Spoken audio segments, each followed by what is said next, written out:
Okay, hello everyone, and a warm welcome to our roundtable on biography, biofiction, and ethics, which sets out to address a hybrid literary form that Woolf and the Bloomsbury Group helped shape, and that today, in turn, makes an essential contribution to shaping their image.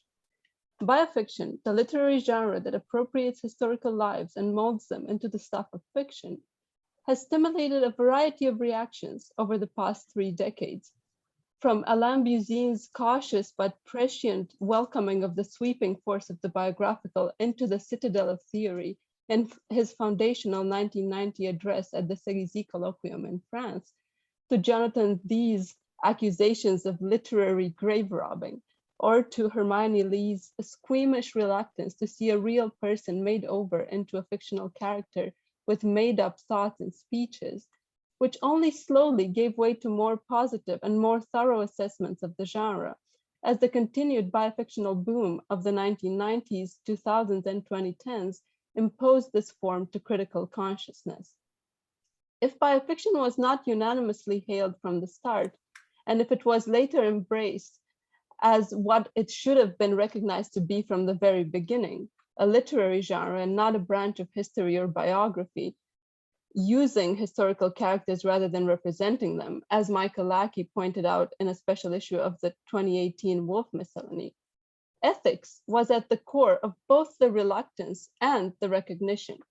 In a 2022 article on biofiction, heterobiography, and the ethics of speaking of, for, and as another, Lucia Boldrini, one of our speakers today, draws attention to the ethical dilemma implied by the reconstruction of lost voices, the choice between appropriation and silencing.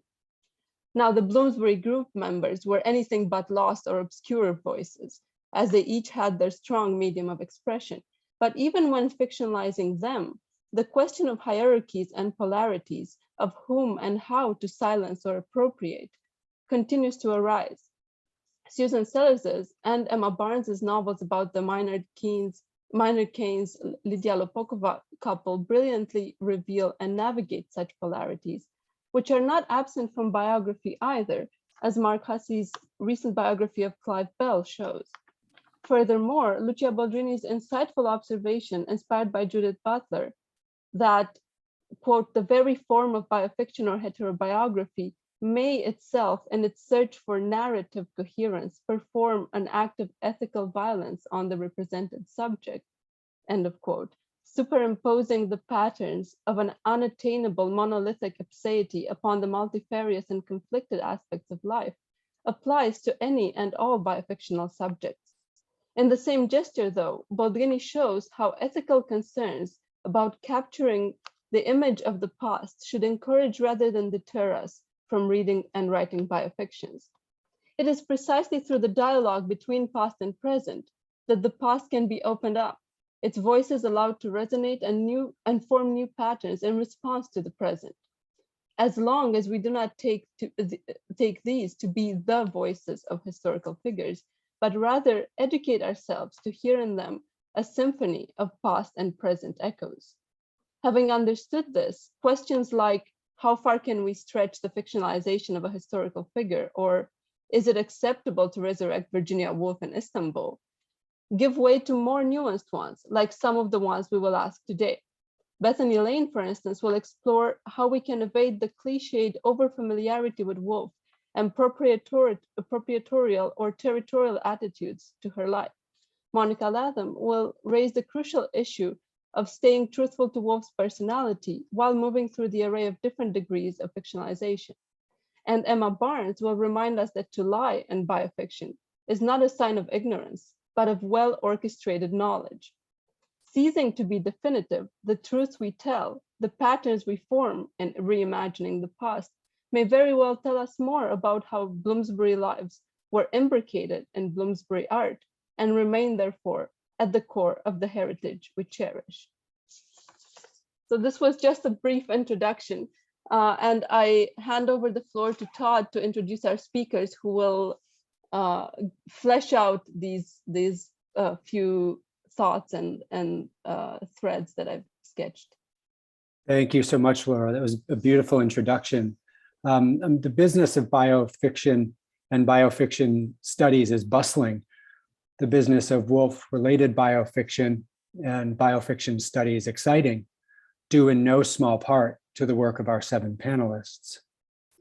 This is the order in which they will speak. I'll introduce them now.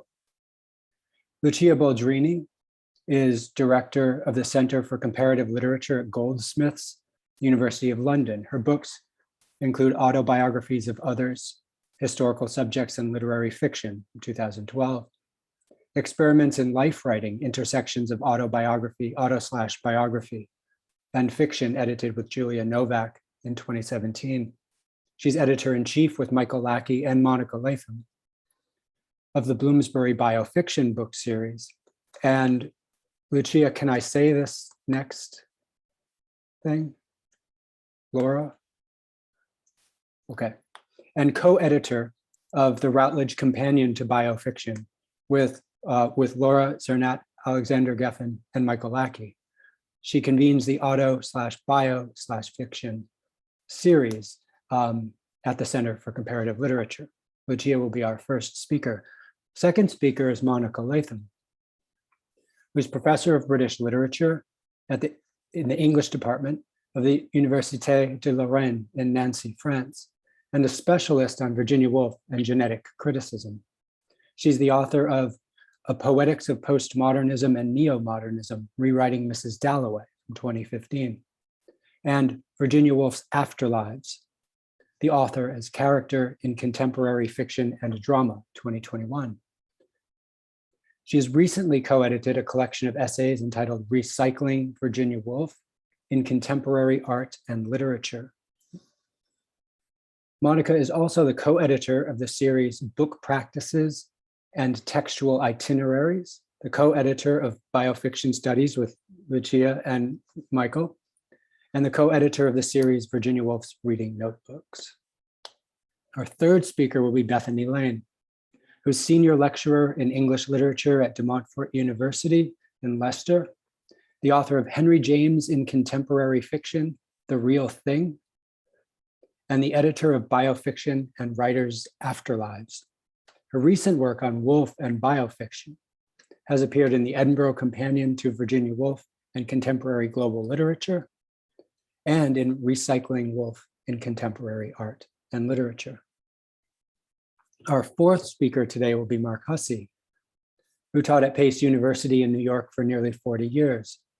His biography of Clive Bell came out in paperback in April, and in January 2023, his selected letters of Clive Bell will be published by Edinburgh University Press.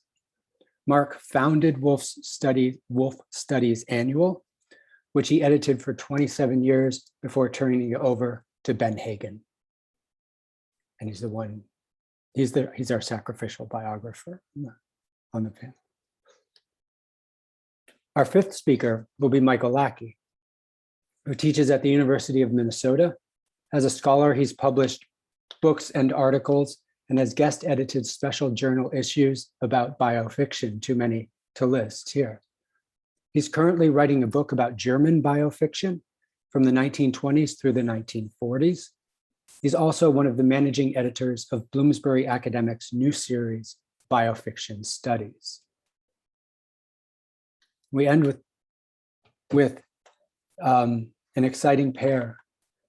E.J. Barnes, Emma Barnes, will be speaking sixth. She studied economics at Cambridge University, then political science at the University of Colorado. She's a writer of scripts and fiction. Mr. Keynes's Revolution, which was longlisted for the Peggy Chapman/Bridport First Novel Award and won an Arts Council Writers Award as her first adult novel.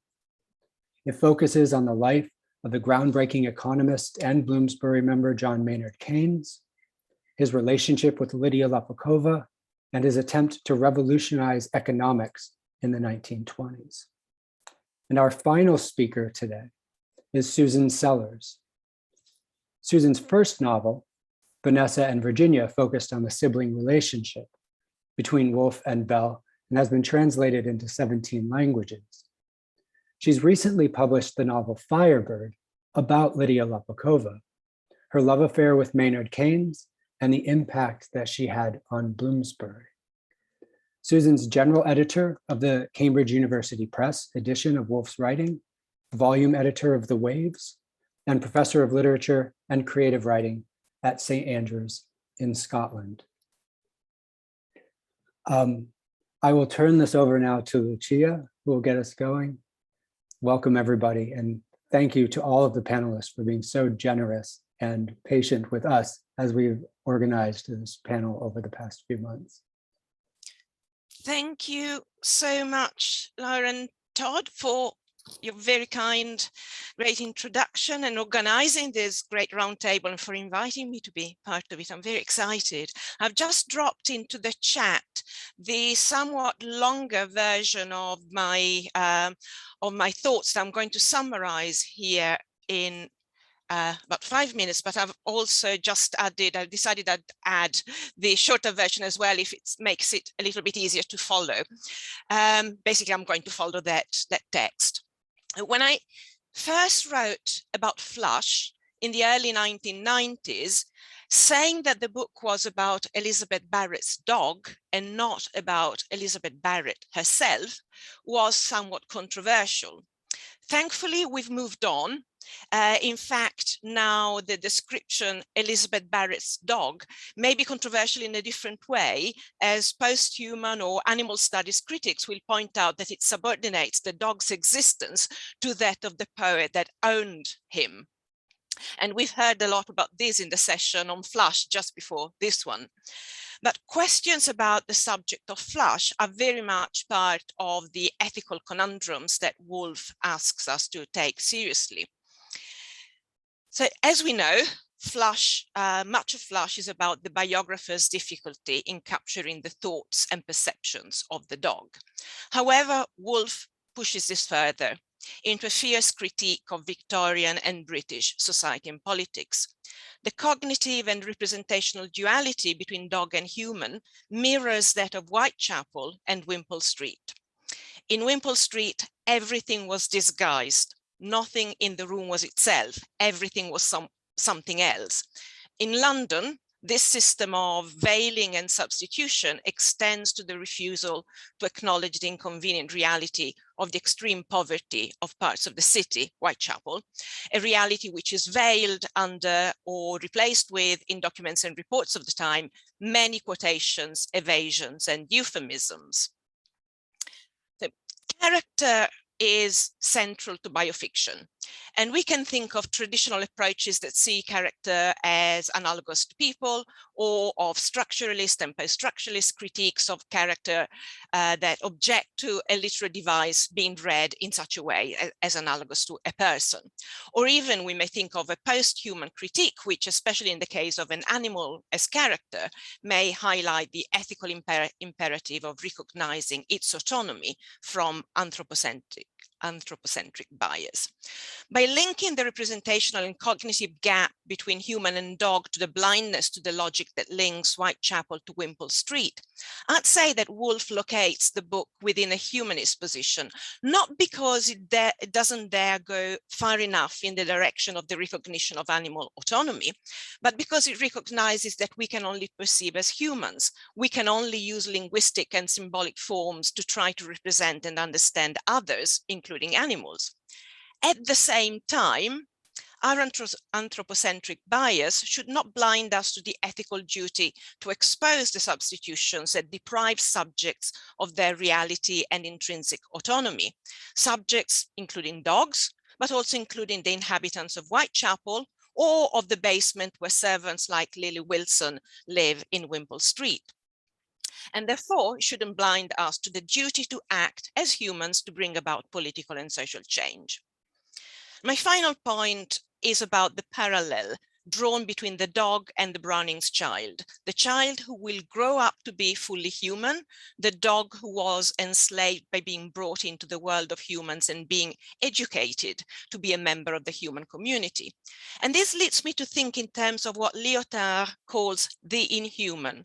What defines our humanity is our inhumanity, are being born not fully human yet, are lacking speech, rationality, the features that philosophy has for centuries, millennia even, identified as defining our humanity. And there's an unresolved dialectic between the two senses of humanity's inhumanity. On the one hand, the perversion of an advanced civilization such as London, which should make us more human, but distances ourselves from our humanity, distances us from our humanity. And on the other hand, the potential but as yet unrealized humanity of the child as animal, and the not to be realized humanity of the animal as child, who is not to be human precisely because, unlike a child, he must not be educated to become one, must not be appropriated to the human system of substitutions. So, to conclude very hastily, what I admire in Woolf's use of biofiction is her refusal of any utopian transcendent solution of the dilemma of the either or, and her embracing instead, ethically, I would say, the impossibility to resolve, and at the same time, the continued necessity to seek to resolve the conflict between anthropocentrism and the centering of the human, between the human and the animal and the inhuman, between, if you like, granite and rainbow. And it is this acknowledgement that drives or is driven by the choice of the dog as biofictional character. I'll stop there. Lucia, thank you so much, and for that beautiful transition too between all of the discussions that have been happening about flesh into this panel. Our second speaker now is Monica Latham. Yes, can you see my PowerPoint? Good. I'll try to be as efficient and quick as Lucia. So hello everybody, and thank you Laura and Todd for inviting me to this roundtable. So I'll start. Interviews with authors who write biographical fiction are valuable as they explain their practice and the use of historical figures. And I suppose you are all familiar with Michael's 2 volumes of edited interviews with American and international writers. And having 2 authors today is a big opportunity for us to ask them questions and understand their process of creation. But I also find interesting to study the metafictional passages inserted in novels in which authors as characters have serious discussions about the practice of fiction and biofiction and how they use other lives or how they themselves are being used as characters in fiction.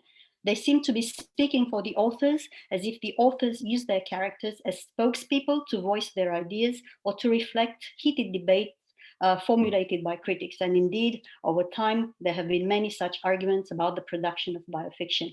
And you can find examples of such metafictional passages in 3 novels that I selected. The first one is by Maureen Duffy. You can't see the title here, but it's called A Nightingale in Bloomsbury Square. The second one, Maggie E., Virginia Woolf in Manhattan. And the third one, Nora Vincent, Adeline. I won't have time to go into details, but I would like to say a few words about the debate voiced by the character of Lydia in Susan's Firebird. Especially the discussion Lydia has with Lytton about Lydia being Rezia in Virginia's Mrs. Dalloway. So this discussion is about how Virginia took Lydia's life and made it her own. And Lydia understands this process very well and compares it with her art, dancing. And she says that even when she copies another dancer, the result is always different. I quote, whatever I take becomes different. Lydia says that the artist becomes the temporary owner of the material while art is being made. And after this material is annexed, it belongs to the work itself. The creative process of making art changes the material which is taken, and she's talking about alchemy. So the new work of art has a different purpose and acquires an independent life. So this discussion leads me to my second point, which is about taking and using not only historical figures, but also primary sources. And based on my experience of analyzing Woolf biofictions, I was thinking of 2 different ways of manipulating and processing material and the ethics of such practices. On the one hand, the material, the artisanal method of cutting and pasting Woolfian sources, and on the other hand, the very imaginative one, which takes off from historical accuracy to the point of travesty. And I use this word, I borrowed this word from David Lodge and his definition of biofiction as a hybrid literary product ranging from, at one end, fiction in which authors adhere very closely to the author's life and prose, and at the other hand, at the other end, counterfactual or supernatural stories that veer towards travesty. So the first one, the cutting and pasting primary sources, be they autobiographical and fictional, lends itself mainly to bioplays, where dialogues are made of portions of letters and monologues are fabricated from diary entries. And I have two examples here, Edna O'Brien, Virginia, and Eileen Atkins, Vita and Virginia. So this practice of selection and montage of pre-existing primary sources fits the logic of recycling previous material. And for me, it's not only ethical, but also necessary in order to bring the past into new circuits of cultural meanings. So many authors, and especially playwrights, use methods used or tools borrowed from the arts, like cutting out, collage, montage, and remixing, and apply them to fiction. And the second practice, that the one I call travesty, is when creative authors take great liberties with established biographical and historical facts. For instance, Virginia Woolf in Manhattan, where you know that Virginia is resurrected in 21st century Manhattan and Istanbul, and Claire Morgan, A Book for All and None, in which young Virginia Stephen, when she was 26, before meeting Leonard, had a child with Nietzsche's son. So it's interesting because this example is given by Susan when she says that such a creative practice would have been for her, I quote, crossing a line, and maybe we'll discuss this later. So this precise practice resonates with what Emma stated in the author's note at the end of her novel, Mr. Keene's Revolution, where she enumerates several approaches the writer can take with historical accuracy. And one of them is, I quote, playing fast and loose with the historical record on the grounds that a work of fiction is, at the end of the day, just that, fiction. So being just fiction and using poetic license justify the raison d'etre of these biofictions. So to my mind, I think what is more important than absolute accuracy, historical or biographical, is that the character is correct in personality. And here I'm using Martin Mideker's expression, correct in personality. It's important that an author gives us a truthful version of the real person. And fictional portraits of historical figures can be plausible in terms of personality, even if there are historical inaccuracies, or if the character is recontextualized in a different time and place, like Virginia Woolf in Manhattan. And I'm quoting Mideker, who says that authors may play with historical material, may even invert it, so it can even be counterfactual, and still arrive at a plausible interpretation of that life. So I think that the key word here is playing with biographical and historical material. And this is the essence of biofiction, unlike historical novels in which I think the authors aim for complete accuracy. So to conclude, we don't read biofiction to be informed or to gain knowledge of the context. We read biofiction to relate to a character, to have access to their thoughts, to their inner lives, motivations, emotions, desires, reactions to smaller or bigger events. And if readers want a strictly factual account of their life, they should read biographies. And here I'm quoting Emma again, bearing in mind that even so, a biography will be a selective account. So maybe Mark will tell us more about biography and the ethics of a biographer, because for biofiction or fiction, for a fiction writer, I would agree with Michael that there should be no debate about ethics, because fiction or creativity or imagination cannot and should not be restricted on the grounds of ethics. And that's all. Thank you very much. Thank you so much, Monica. Our third speaker, Bethany Layne. Great, thank you, Todd. Just going to attempt to share my screen. Sorry, one second.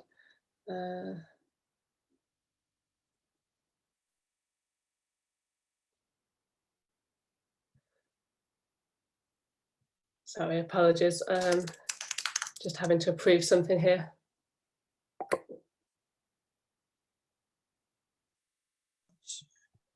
Okay, are you able to see this? Not yet. You are a co-host, so that shouldn't be the issue. Okay, bear with, let me just go back in. There we are. Fantastic, I think that should work. Okay. Yep. Brilliant, thank you. Great, so my interest then in Woolf, biofiction and ethics really pivots around the three topics that I've put on the screen. So the ideas of the biography, which I shall define shortly, the ways in which biofiction uses its historical sources, and I'm thinking particularly here about Woolf's letters and diaries, and also the way in which it inhabits these paratextual borders and thresholds. So I just want to briefly touch on each of those three topics with reference to three works of biofiction, and really just throw open a few ideas that I'm hoping we might be able to pick up in the time that follows. So Barth describes a biography as, quote, a fragment that defines the essence of a life. And I think with Woolf, we could probably all agree that the suicide becomes the quintessential biography. It figures in one way or another in virtually all of the biofictions to date, most notoriously perhaps in Stephen Daldry's film adaptation of Michael Cunningham's The Hours.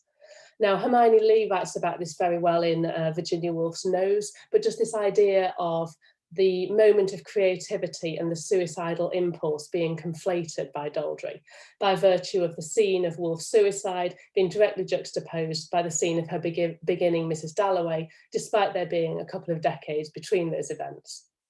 So the question then that occurs to me is, what are the risks to the common reader of biofiction when a life as rich and as varied as Woolf's is reduced to a series of such biographies?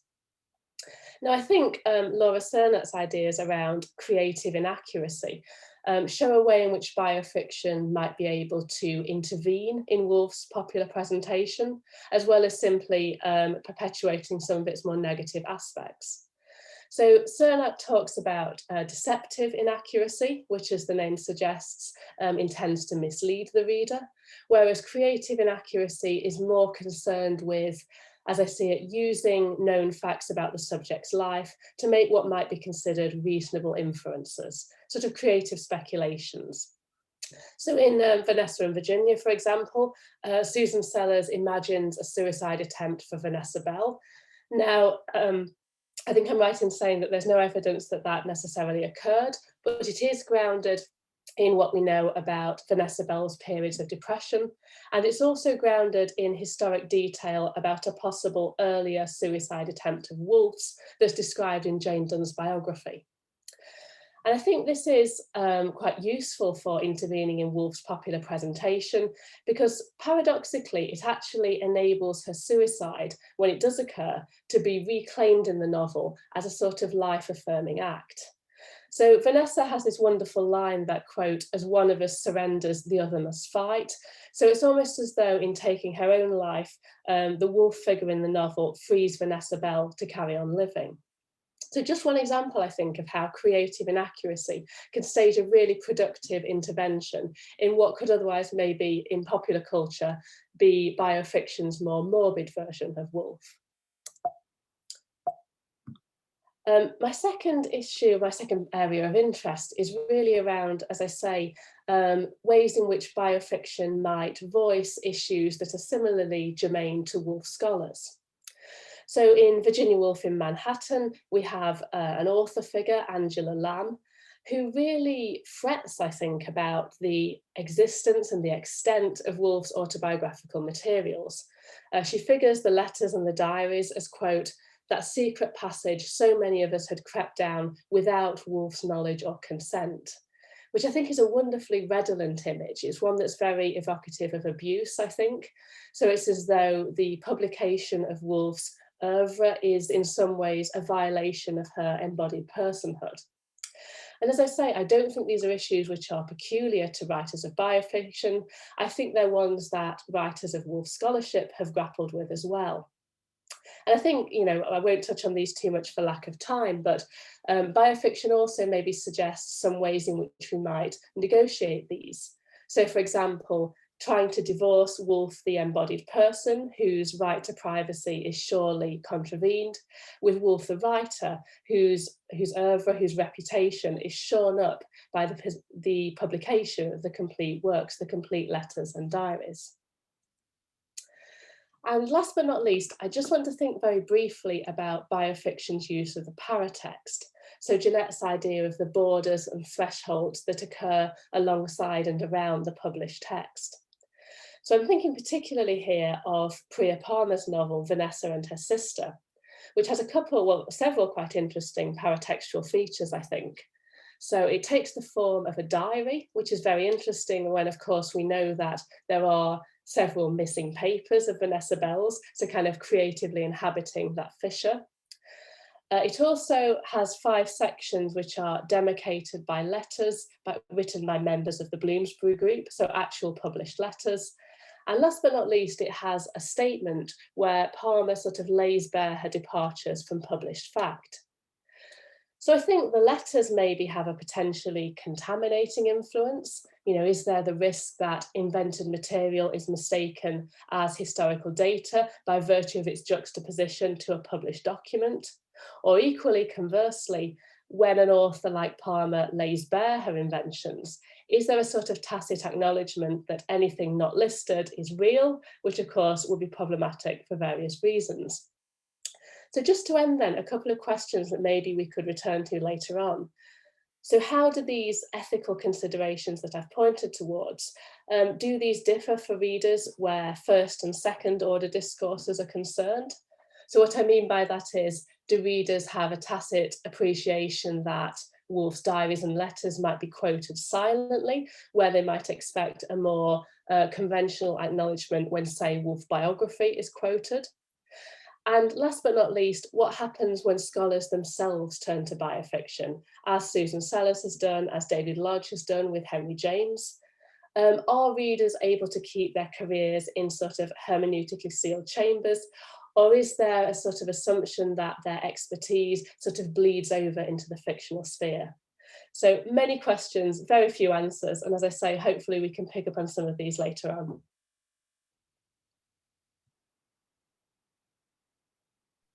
Bethany, thank you for all of these questions. And now more questions, apropos specifically perhaps of biography, from Mark Hussey.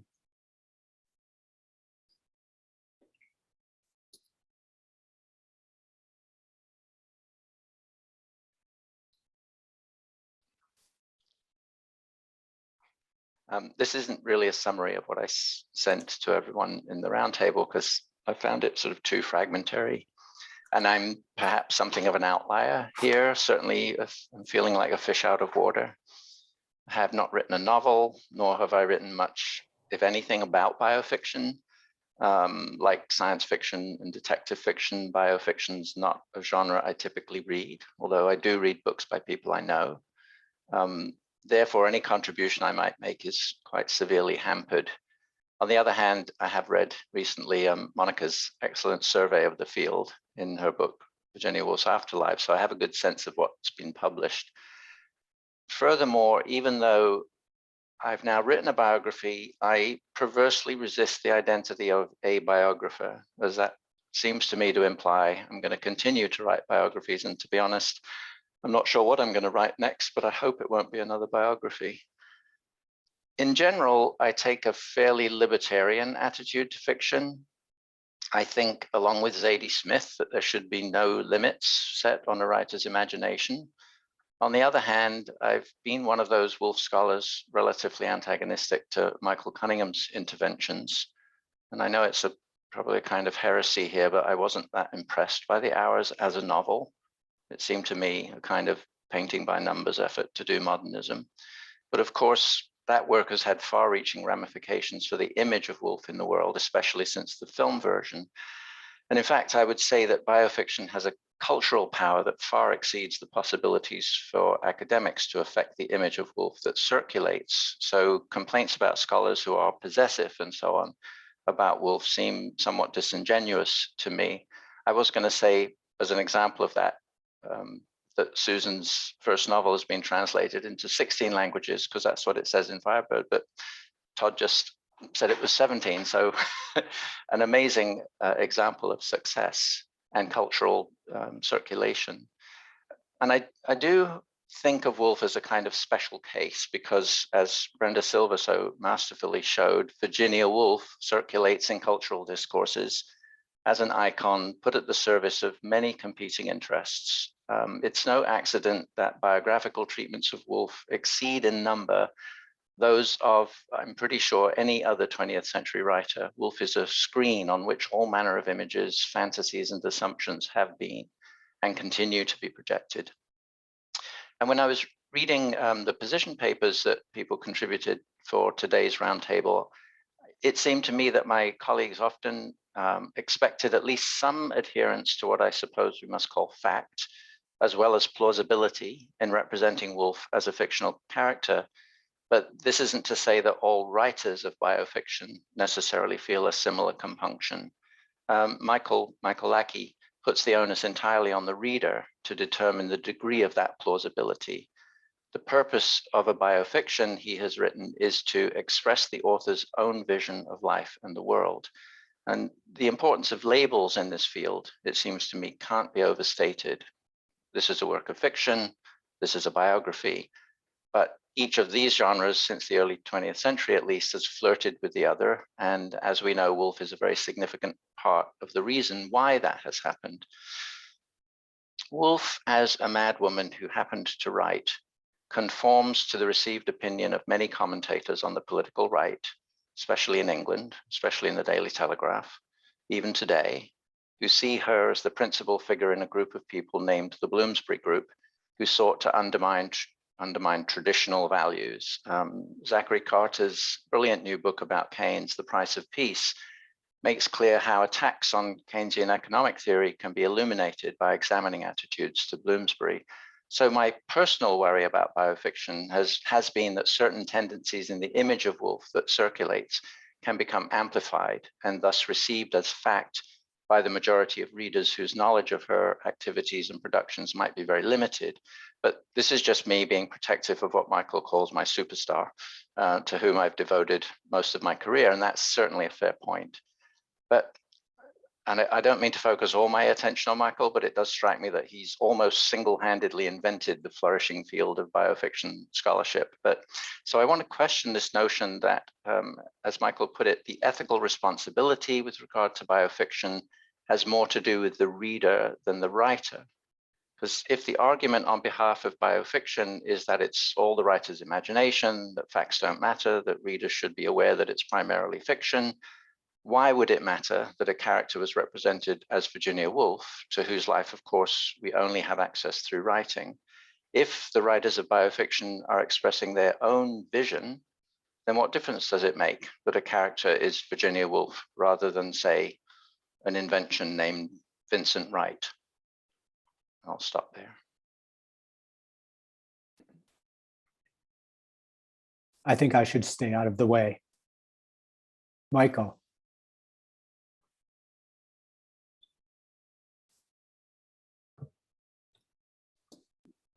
Can you hear me now? Yep. Okay, before I start, I just want to say real quickly, biofiction studies has been exploding, and we have a biofiction listserv that has been really useful. We've got now more than 200 members. We don't send out a ton of stuff, but if you want information about biofiction, email me and I'll put you on the listserv. So, all right, so I want to, I gave my presentation actually a title, and I call it The Ethics of Biofiction, a Study in Reading or Writing.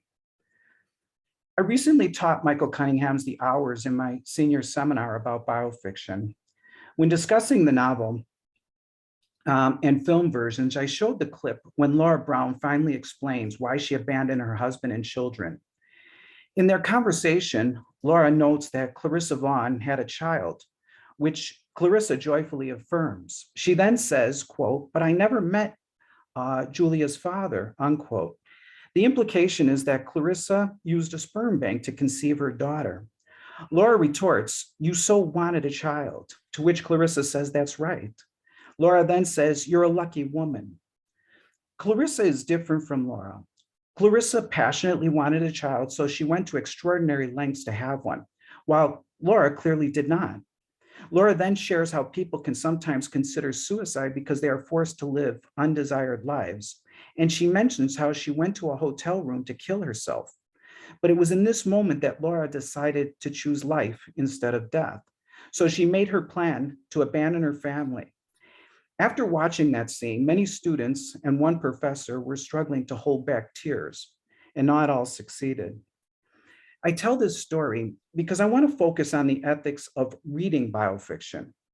It is true that Woolf is a character in The Hours, and it is also true that she has an overwhelming presence in both the novel and film. But ultimately, the fiction is primary.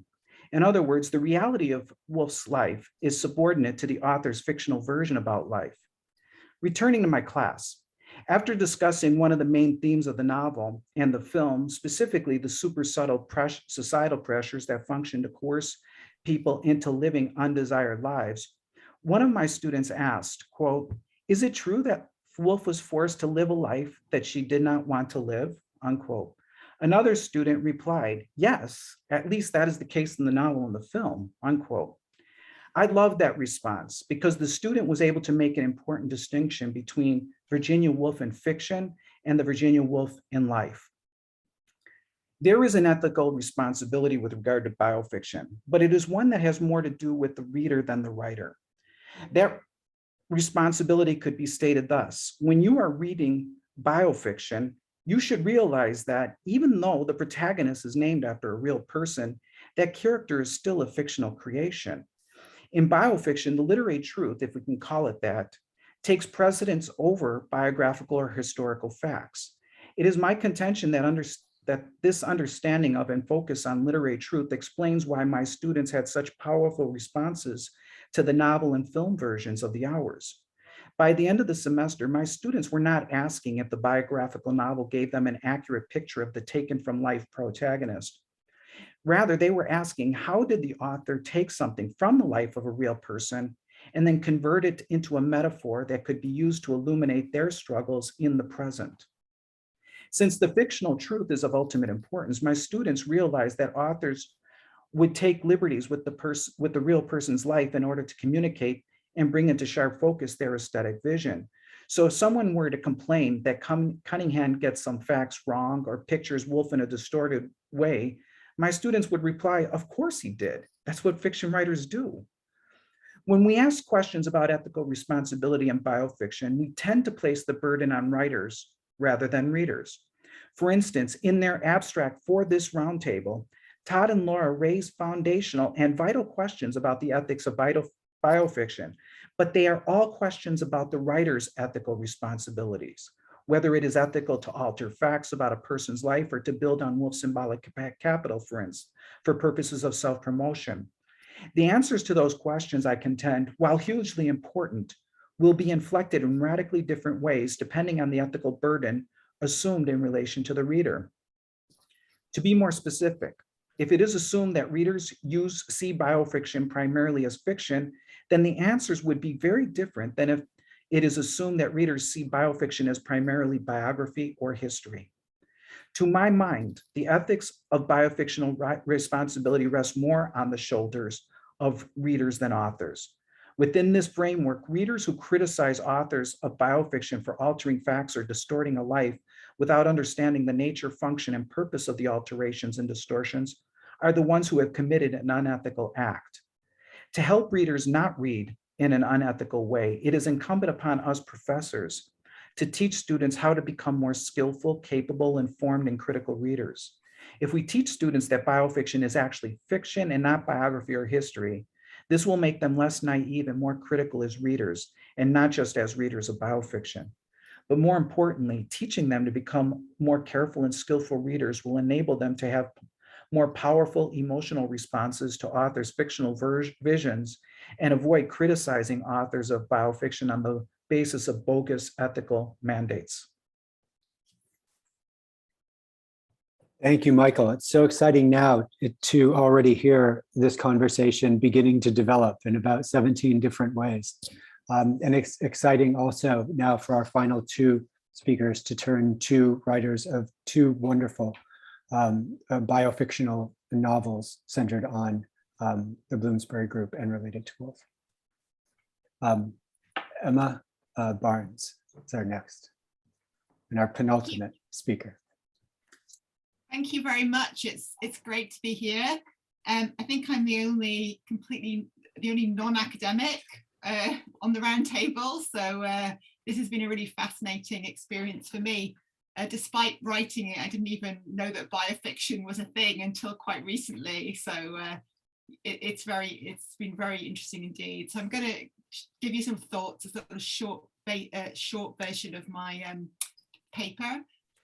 So I start from the position that fiction is a lie. That's what it is by definition, but it's also a lie in pursuit of some essential truth, or it should be.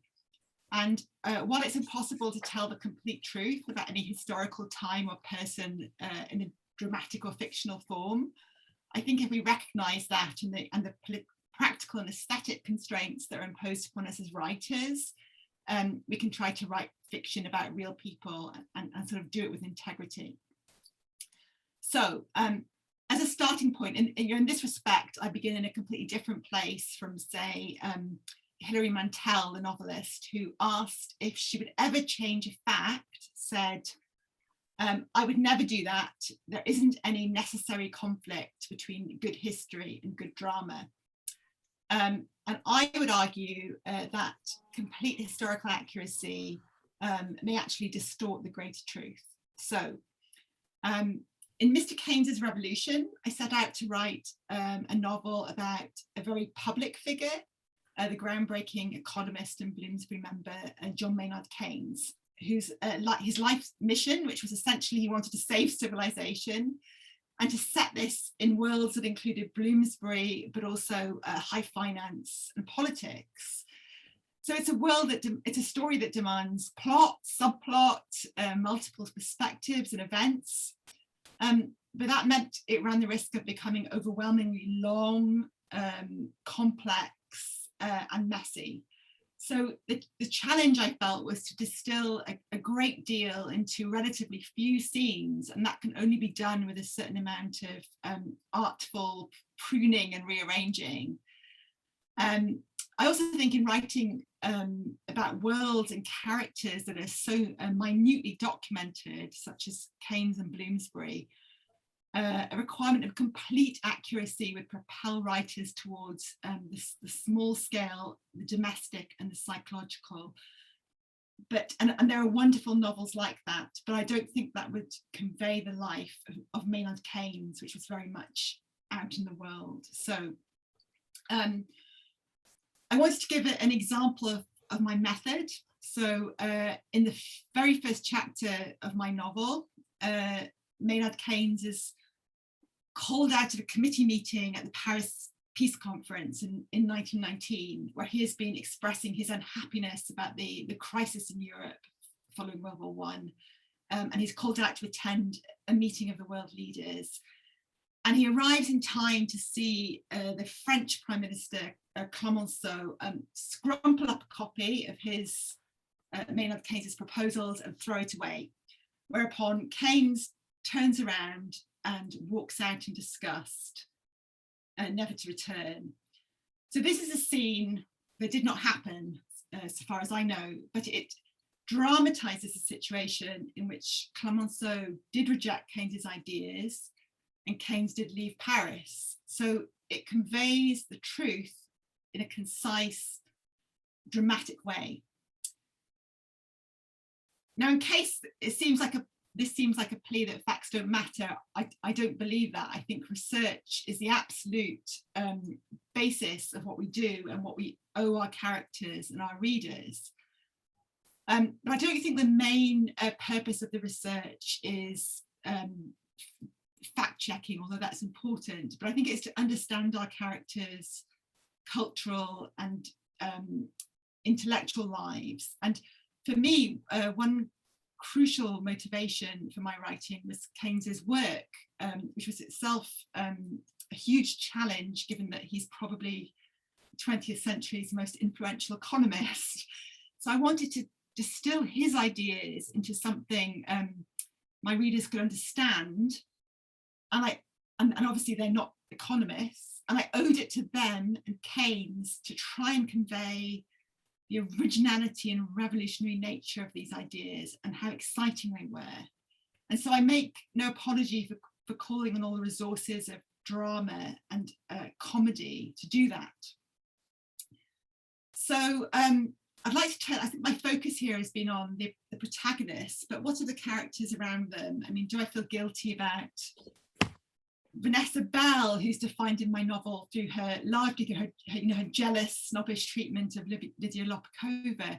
But that aspect of Vanessa, it does reflect the historical record. And if I don't have space to go beyond the shade, there are others who focus on the light. And the same is certainly true of Virginia Woolf, although I have found it easier to retain a sense of Woolf's ambiguity. And I feel more scruples really about the servants, in the book, because they could so easily be reduced to stereotypical retainers without a real voice of their own. And the final thing I'd like to say is I have tried to respect the mystery at the heart of my characters' lives. I felt this writing about Lydia Lopakova, whose bright facade often hid private traumas, and Maynard Keynes, who's a gay man who fell in love with a woman. And it seems to me these mysteries don't always need to be explained. They can actually be something for the reader to ponder. So thank you very much. Emma, thank you so much for that. And now also writing about John Maynard Keynes and Lydia Lopakova and their relationship, and their relationship to the Bloomsbury Group. Susan Sellers will be our final speaker today. Thank you very much. As you've probably realized in setting up this amazing panel, Todd and Lauren asked us all to circulate position papers. I've put the one that I wrote in the chat, which you can look at if you want to. And what I'm going to do here, because we were asked to just keep things very brief, is to say a few things about that, but also to respond a little bit to the position papers of everyone else on the panel. So there are really many reasons why I chose to write both Vanessa and Virginia and Firebird as biographical novels. Fictions always seemed to me the perfect medium for exploring the tangle of personal history and emotion that drives our relationships to others.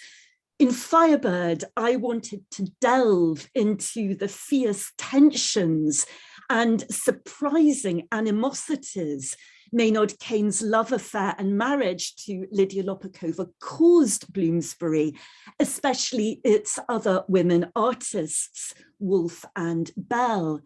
And Monica, in her position paper, quotes David Lodge, his suggestion that each biographical and historical novelist makes their own rules about the relationship of fact to fiction. And what I'd say is that for me, biographical fiction is really rooted in fact. Colm Toibin, as Lucia has noted, might use the word anchored, which I really like as well.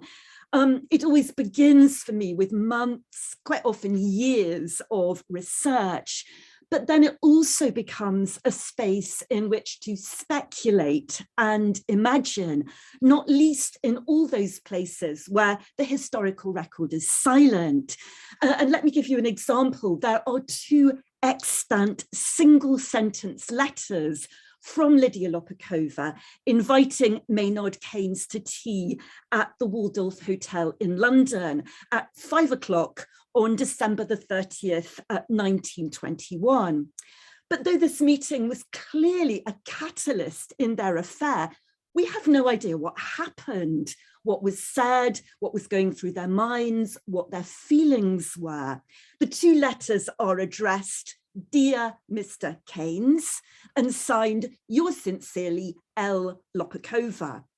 Her next letters to Keynes are April 1922, when Keynes was in Genoa, by which time the pair were lovers and corresponding daily. And just to give you a sense of how different those letters are, Lopakova is now signing them with phrases like, I cover you with kisses full of flame. And to me, fiction offers an opportunity to write into these gaps in a way that feels ethical. I will, after all, signpost to a potential reader that this is fiction and that there will consequently be elements that derive from imagination, my own experience, empathy. Hilary Mantel, in her 2020 Reith Lectures, which she titled Resurrection, the Art and Craft. And that title reminds me of Bethany's luminous notion of hauntology. Mantel claims provocatively that she became a novelist to tell the truth. Like the historian or biographer, she begins, and I quote, she begins by following a paper trail, but then puts the past back into process, into action, freeing people from the archive and letting them run about, ignorant of their fate, where all their mistakes are made, end of quote. And Toybin, in an interview about his biographical fiction, says something very similar, how it's faithful both to the contours of the life and many of the details, but unfaithful in the sense of using imagination to get into the room with them. And I would add to that, that if I want a reader to come into the room with me, then that imagination also has to be sensory. In other words, I need to describe the tea room at the Waldorf so that the reader can picture that for themselves, hear the soundscape of chatter, feel the crispness of a starched linen napkin, smell Lydia Lopakova's Russian cigarettes, perhaps even taste the tea. Lydia Lopakova always took hers with lemon. Michael has done a fascinating work, I think, focusing on the reader of biographical fiction. And I hope Laura won't mind if I share an exchange we've had about a moment in Firebird concerning the baking of an Easter cake. And how that detail, which is a factual detail, worked for Laura, perhaps as an anchor, she might say more about that, but vitally engaging Laura's own readerly experience and imagination. And I think Emma's point it is really crucial about the relationship to truth, which is that in writing biographical fiction, one has responsibility not only to the real life figures who inspire it, but to the work of fiction itself. And if I were writing a biography, I might tell a life chronologically, or perhaps group different facets of that life together. But in a novel, I also need to tell a story, which means deciding what that story is, where it begins and ends, what its points of tension or drama are. And even if my goal is to remain as faithful as possible to what's known, I'll almost certainly find myself leaving facts out simply because they're a hindrance to the story, or conflating others, as Emma brilliantly described, into just one illustrative occurrence. Mark, I think, raises really important concerns about the dangers of misinformation. And I have to say, I do share those. And Bethany, that's perhaps where the academic and the novelist kind of join forces. I've been a Woolf scholar too long not to feel outrage if I come across work that perpetuates an inaccurate and damaging stereotype or prejudice. And so I want to end this section just with one final point about my own process of writing biographical fiction, which for me begins with immersing myself in the facts, alongside other kinds of immersions. For Firebird, for example, I spent an enormous amount of time talking to and watching dancers at work. And I actually even took a few dance classes, which at my age was quite a challenge. But this period of immersion is always followed then by a period of trial, of experiment, of erasure, plenty of erasure and play.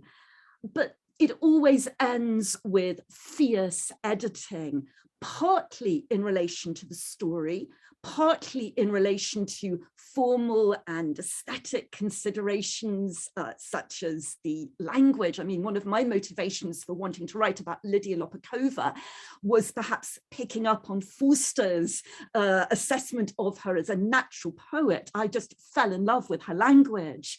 But in that editing phase, I'm also checking what I've written against what I've known and ensuring that if I have invented, I've done so for a reason. Thank you. Susan, thank you so much for those comments and for that summing up of some of the key ideas in all of the speakers' papers. Laura, I don't know if you have any particular question you would like to begin with. I know I have 236 of them. I think we want to hear from the speakers more, and the speakers engaging with each other. I think I will just say this, that I think this is a beautiful discussion of various ways to encounter and reasons for recording the encounter, methods of recording the encounter with the unbridgeable strangeness of another life.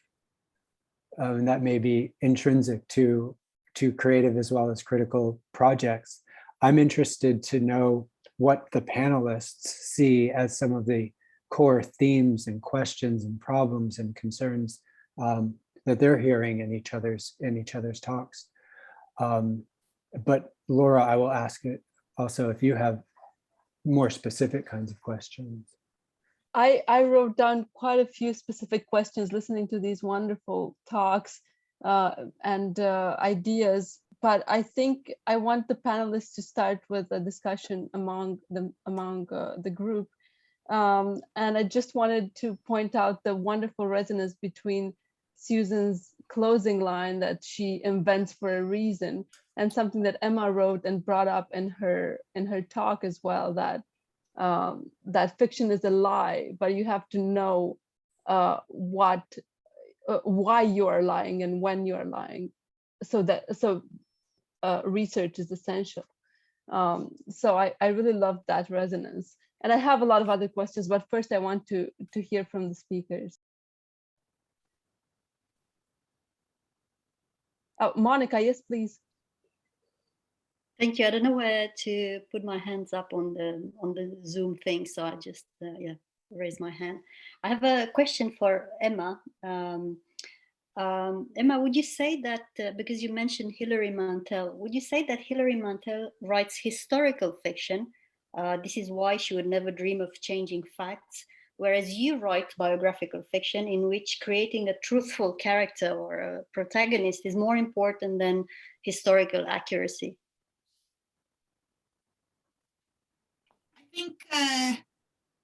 I think Hilary Mantel is unusual among historical novelists in saying that she adheres so strictly to the truth. I think that's quite unusual. I mean, she says that herself, it's unusual. So I don't think that's necessarily the distinction. And I think, I mean, certainly the Cromwell, her Cromwell novels, for which she's the most, the most well known, I think they are probably biofiction in the same way that, you know, my novel is. I mean, when I think about it, there's some quite striking similarities. They're both about a public official who ascends in power, and it's very much about the sort of corridors of power and the machinations of power, and someone who's got a public life and a private life. Probably one of the big differences is Thomas Cromwell's life is much less documented as a man. And I do wonder if Hilary Mantel would be able to, you know, if she was to take on Keynes, whether she would be able to strip, you know, I'm not saying she couldn't, far be it from me to say that Hilary Mantel couldn't, but I do wonder if you could write the life of somebody in the 20th century who's so well documented, and you know, without taking certain liberties. I think imaginatively it would be very difficult, because so much of the space is filled, really.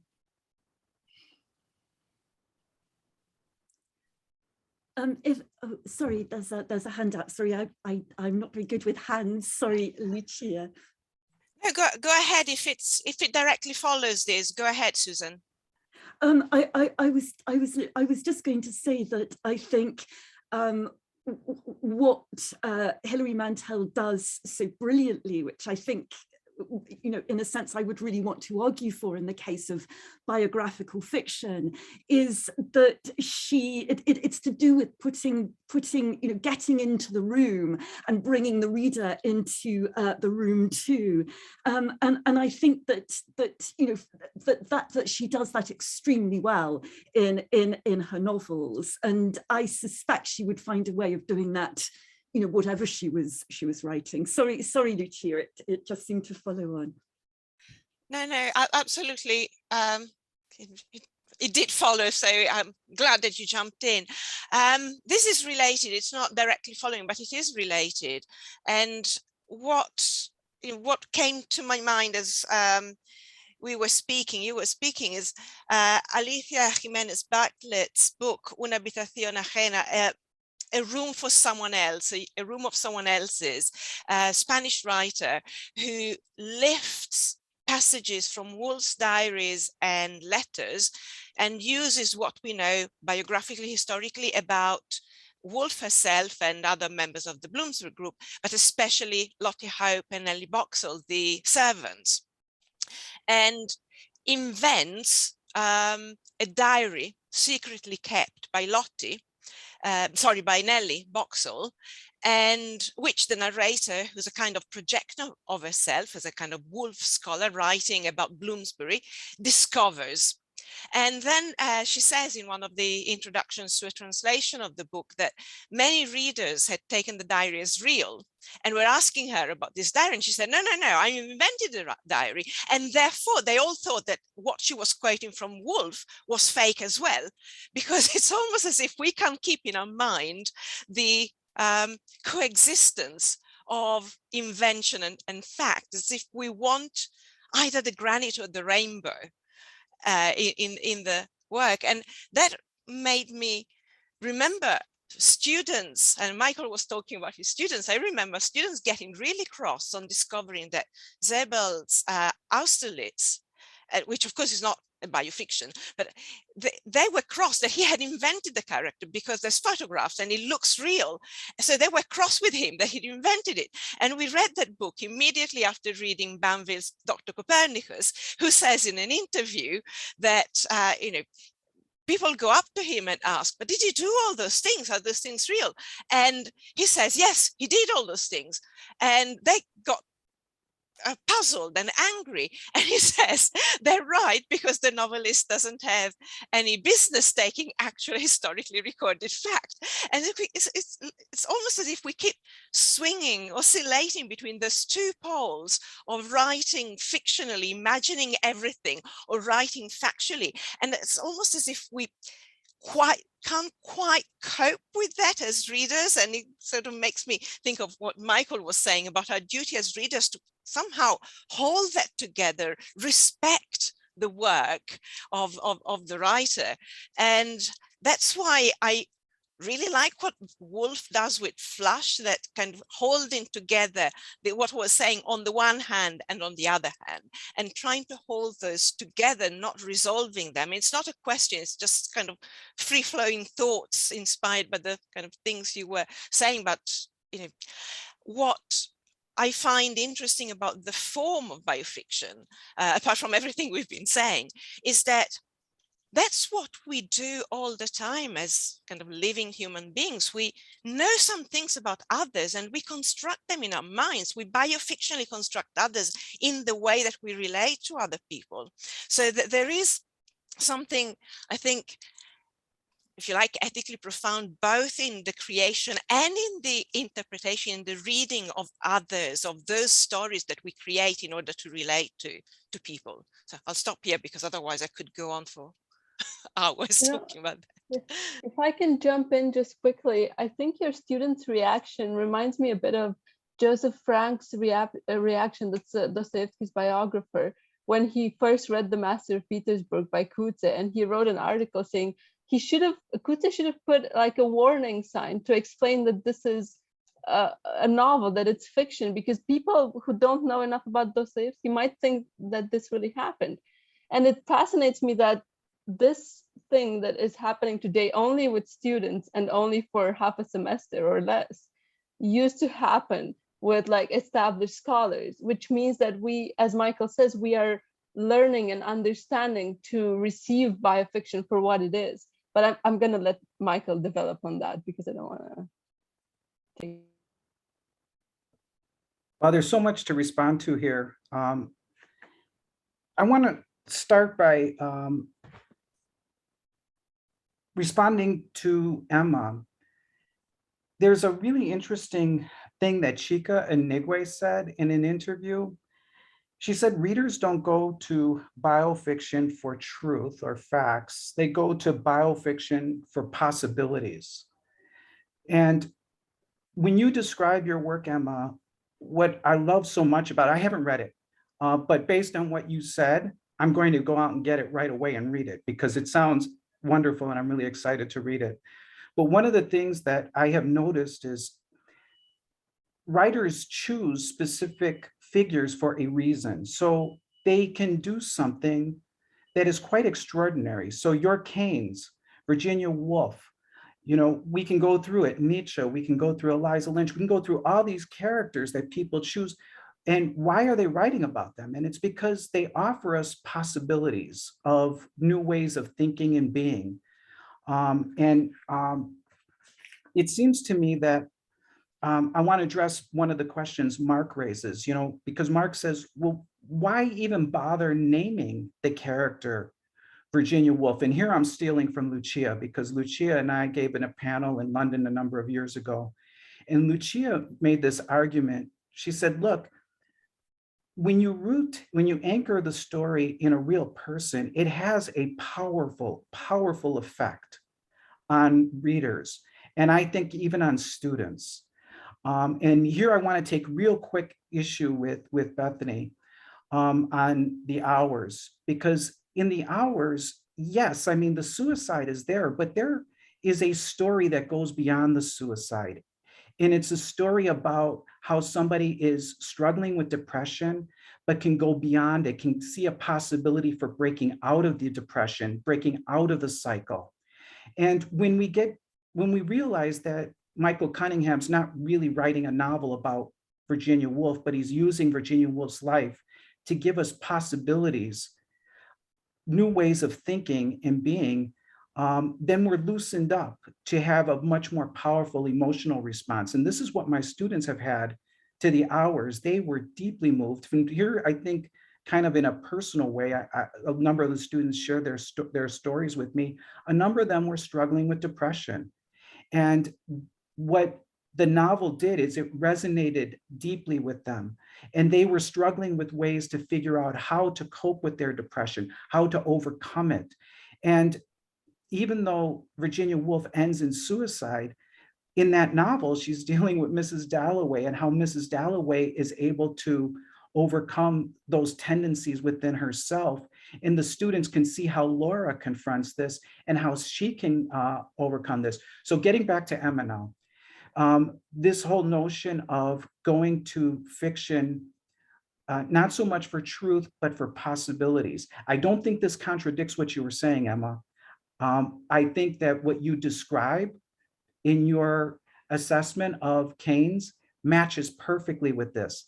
But I do think that this idea of possibilities, I mean, why read somebody like a novel about John Maynard Keynes? Well, dude was amazing.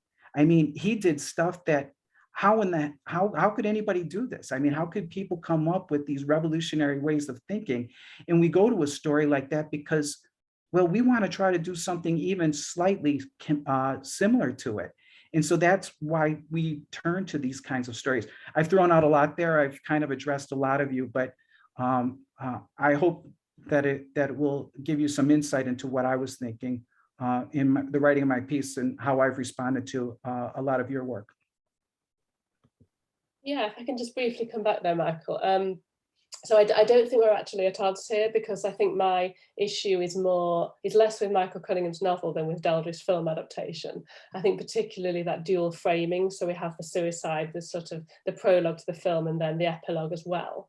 And you know, and as Lee discusses in her essay, the risk that the inattentive viewer misses the subtitles, and there's that kind of immediate juxtaposition of the moment of death with the moment of writing Mrs. Dalloway.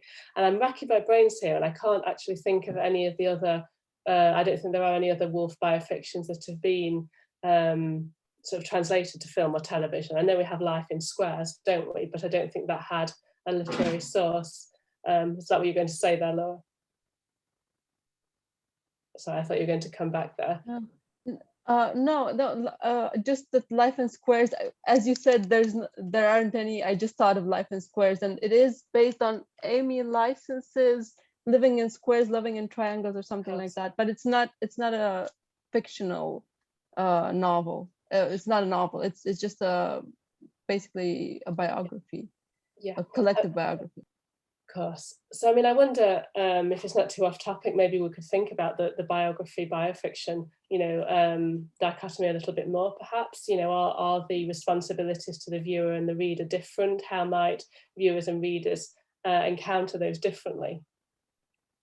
I'm also, this is sort of slightly off topic, but when Laura, when you were setting up that initial resonance at the start of the discussion, I couldn't help but think of J. Perini's definition of biofiction as, quote, a lie through which the truth can emerge. And I just thought that, again, that sort of echoes very nicely with a lot of the conversations that we've been having already. So yeah, a couple of options there, maybe. Thanks for that. Yes, I'm just working on Parini now, so that's a very good reminder. Emma, you want to say something? You can jump in. It's hard to know which order things go, isn't it? I just wanted to respond to some of what was just said about. I mean, I would say one thing was, you know, why write about Keynes? I thought about inventing a character, but when you're talking about somebody who's so central to sort of politics and events of the time, you know, if you invent a fictional version, they're going to be recognizable. If you have an economist in the 1920s in the heart of politics, it becomes a slightly pointless exercise. I suppose people probably feel the same thing when they're writing about Virginia Woolf. You know, it's too easy to detect them. And I also wanted to respond to Michael a little bit. I was really interested in this idea about it's the reader who has the ethical responsibility. I mean, that's lovely, because also it kind of gets us writers off the hook a little bit about it all being our responsibility. One thing I was thinking, and I don't know if Michael would agree, or maybe Susan, who's, you know, been doing this the same exercise as me, really, is maybe there's a kind of contract. I feel like there's an unwritten contract that I have with the reader, and that maybe I have with the characters I'm writing about. So, you know, I think if you're writing a novel, your reader has certain expectations, And I mean, probably the most crucial one actually is Susan identified in her paper, which is they're expecting to be entertained, and that's what you really have to do that if you're writing a novel. Obviously that differs quite a lot in how you do that, but that is the sort of basic line. The baseline is you can't bore your readers. So there's this kind of contract, and I think I feel like I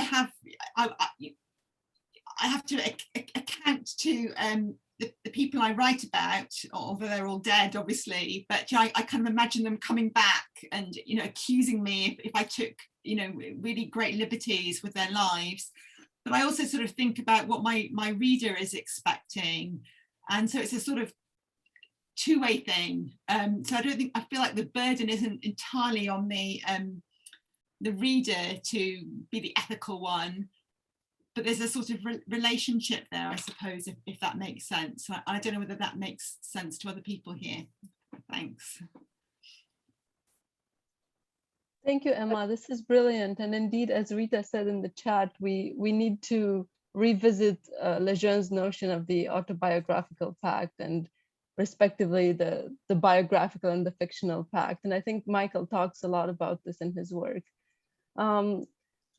Let's bring Bethany in. I wanted to find out if Michael or Susan wanted to reply. Sorry, I'm using the Mac client and I can't locate the hand raise button, so excuse my Ludditism here. And I know we have a question then. So before we open up to the broader audience, and give our panelists a few more minutes here, say till 3 o'clock. Yeah, it was just something, Emma, that occurred to me while you were talking. You said, if you had a novel about a 20th century economist, everyone would be quite certain who you were writing about. And it just sort of brought me on to Romain Clay there. I was thinking about Violet Trefusis' novel Broderie Anglaise, which is quite sort of identifiable as herself and Vita Sackville-West. And similarly, Leonard Woolf's The Wise Virgins, again, quite recognisable Vanessa and Virginia Stephen figures there. And I just wondered, how do you think that sits in terms of an implicit contract with the reader? Is that sort of, I don't know, is that a subterfuge that we want to resist? What's going on there with the reader-author promise, essentially? I haven't actually read the books that you mentioned. I think in a way that maybe that is the most honest thing to do, is to rename them. And it gives you that get out clause that you can then do what you like. But even though it is based on, it probably can be identified, and that it does signal very clearly to the reader. I suppose it's a very different kind of book from the ones we've mainly been discussing, but I think of like the novel Shogun, which is this epic story of feudal Japan. It was like a massive bestseller. I think it's a fantastic historical novel, where all the characters are basically real people, but they're renamed, and then you can turn it into the most fabulous adventure story, and do exactly what you want. So yes, I think it is a reasonable thing to do, but I suppose, in a sense, what does it gain? I don't know. I certainly thought about it. I think it is quite legitimate, for sure. Yes. Can I ask Susan a question? Just it's a slight diversion. Would that be okay? But it relates to another thing which was mentioned, I think, in the about whether the writer should be true to the personality of the person that they're writing about. And we've both written fiction about Lydia Lopakova. And I had a problem as a writer when I was writing about Lydia, and I'd be fascinated to know what Susan thinks about this. And I know neither Susan nor I have yet read each other's novels either, which I'm looking forward to reading. But when I read reading about Lydia, she's such a large personality, and particularly her use of English is so idiosyncratic, and she's so extrovert. And I was concerned writing about her that I could write about her authentically, be authentic to the historical record, but that the reader would feel that it was a caricature. And I almost felt that to represent her more truthfully, you had to sort of slightly turn the volume down, particularly I think dialogue is very, very important in a novel, particularly in the way that she speaks, so that she wouldn't seem like almost like a pantomime character. And I wondered if Susan had felt the same at all, or whether that was, I was very worried I could write authentically, and I would read all these reviews saying, oh, what a ridiculous, caricature of a sort of Russian ballerina. So I wondered what Susan thought about that. Very, very quickly, I did actually find Lydia Lopakova the most difficult character to kind of catch. And that for me was quite strange, because actually, unlike you, my motivation in writing Firebird was Lydia Lopakova. It was not originally John Maynard Keynes, although he comes in. And the more I found out about her, the more I knew I really, really wanted to tell her story. And I also wanted to put her in situ.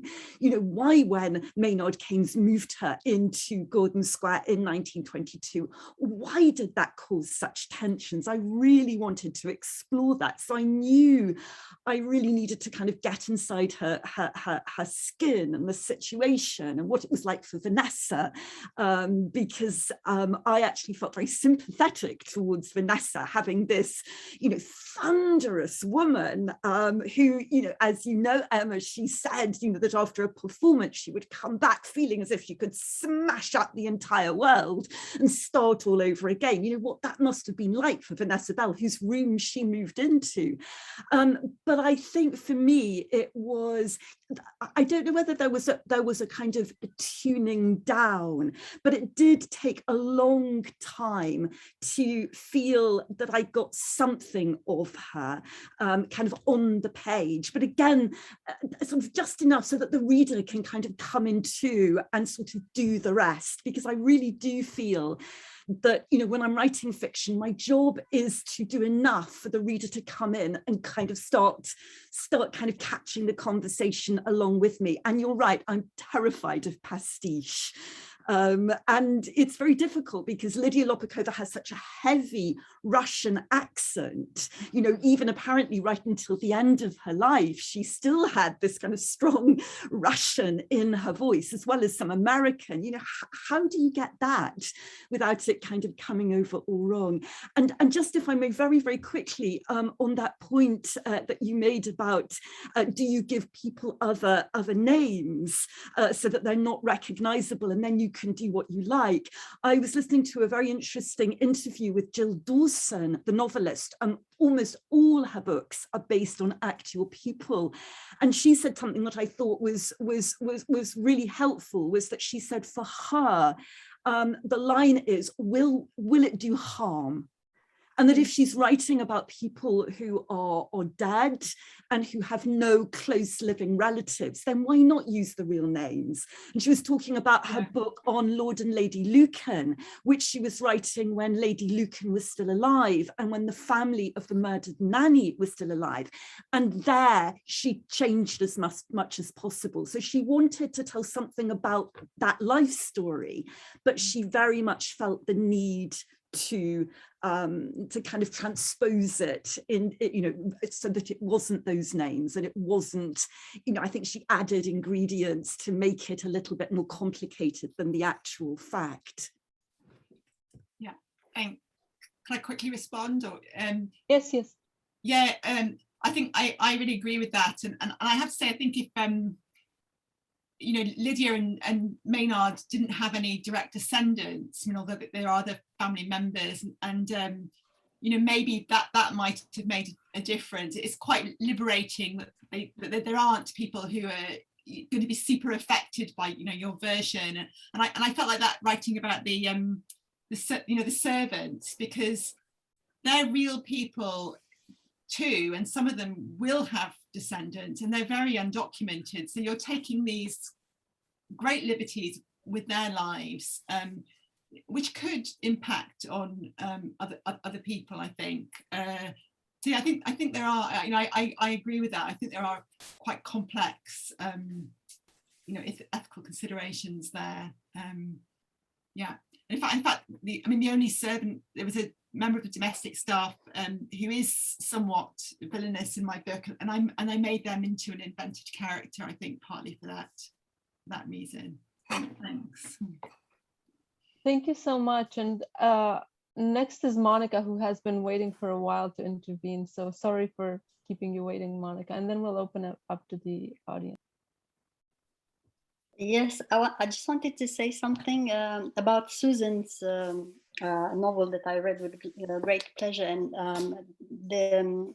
react to what they said about the use of English. And I think the plausibility of Lydia as a character derives from her voice and her Russian voice, and with its oddities, the lack of articles, for example, and also but when she speaks with Vera, her friend, this is rendered in perfect English, and I like this linguistic difference, like Lydia's two voices, both expressed in English, but and also her two personalities. One for her English, for the English people with whom she interacts, and one for her Russian friends. I like this double voicedness. But anyway, my question that I've been waiting to ask was for Mark, in fact, about biography.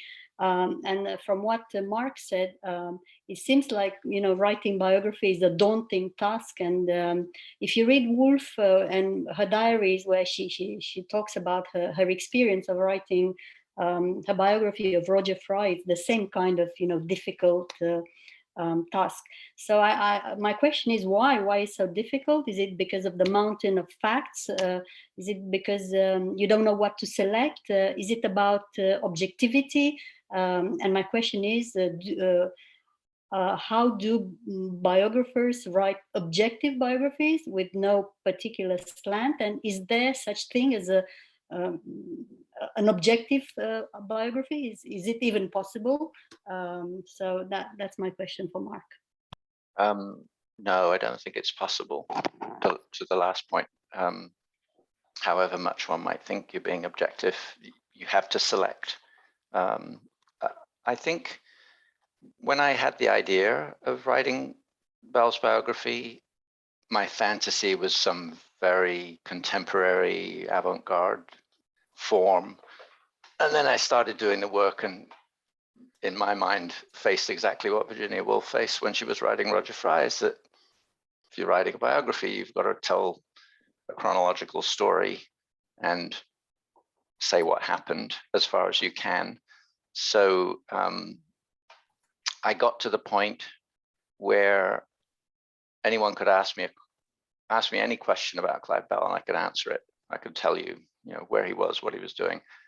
But to try and create something readable from that was the challenge.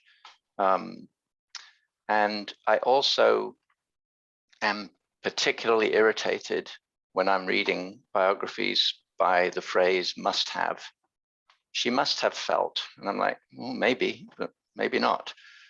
Or the kind of novelistic scene setting. I was reading a book, and it said, Simone de Beauvoir crossed to the window and put her glass of cognac on the window, which sounded good, but I thought, okay, what's the source? So when I was beginning, I insisted to the publisher that anything that was quoted or was rooted in a source there had to be notes. So I warned them there are going to be a lot of endnotes.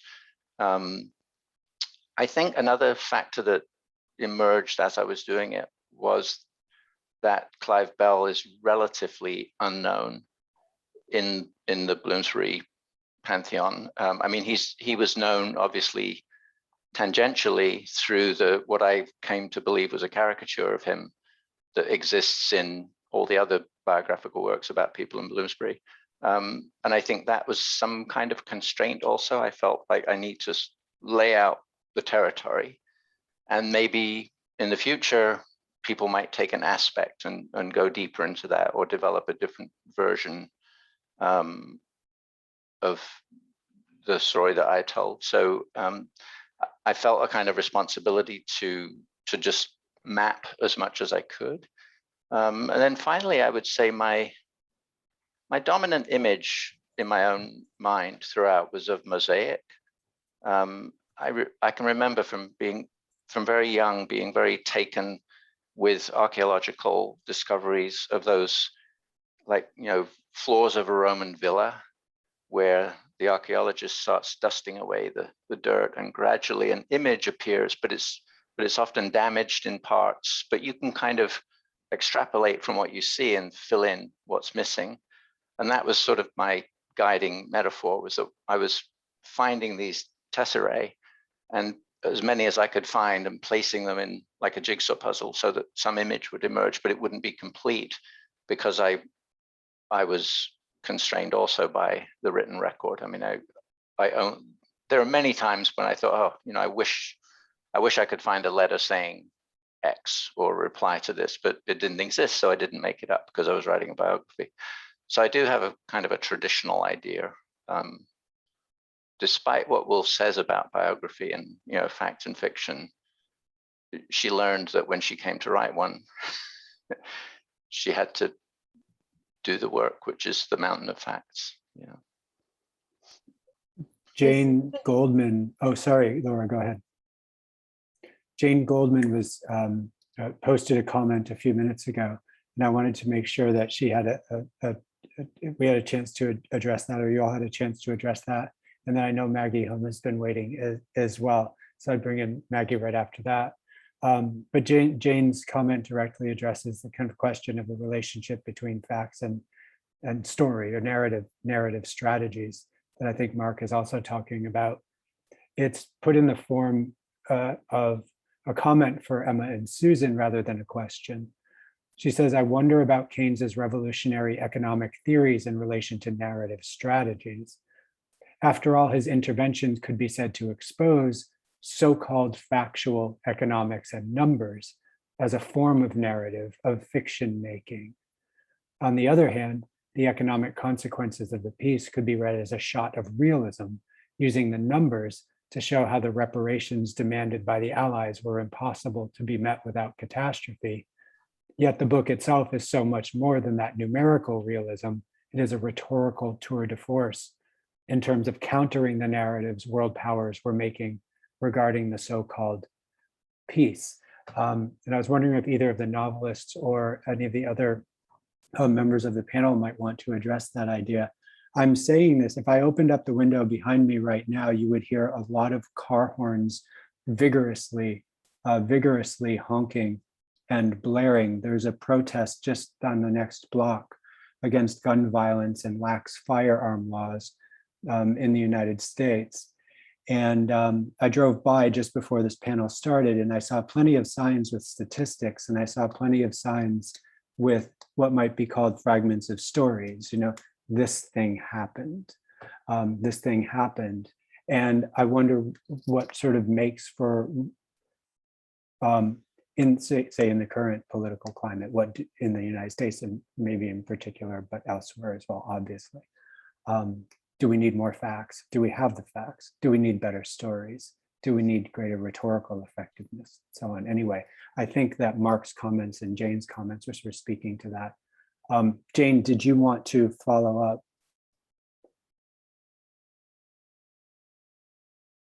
I'm not sure.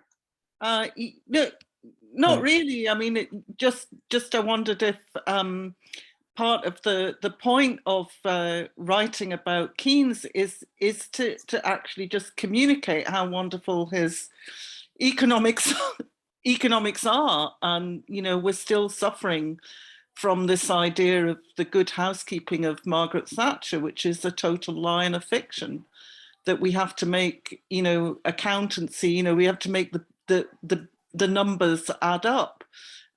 Anybody who knows anything about borrowing knows that it's narrative and a fiction. And I wondered what the novelists who were writing about Keynes thought about that.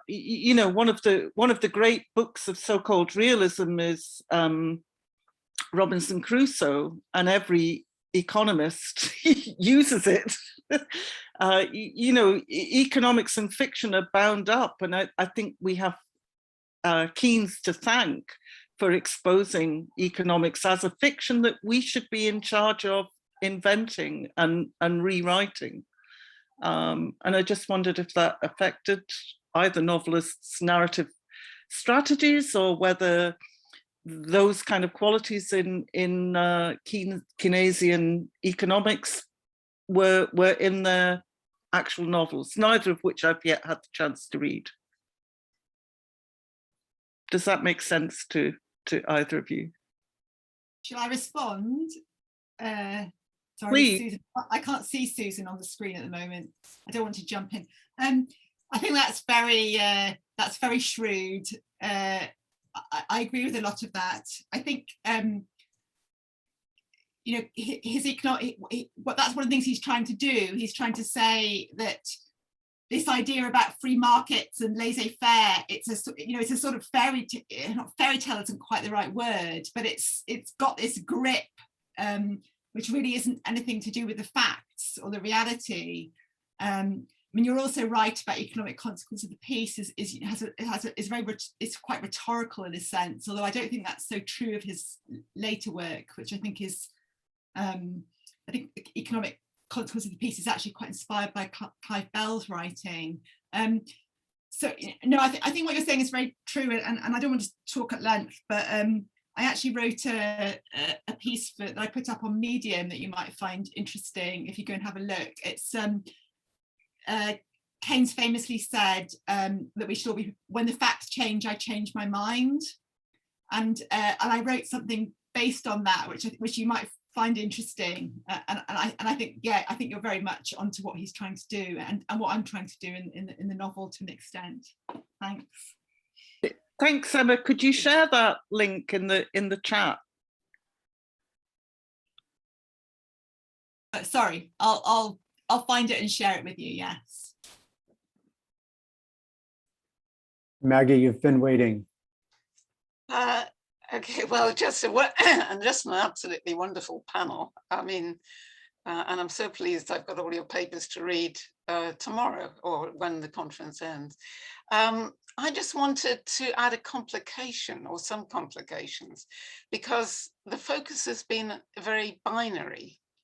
It's been a binary between bio and fiction, and it's about how much the bio can be made fiction, and how much the fiction has got to be historical. And I wonder whether there are also other kinds of ways of doing it.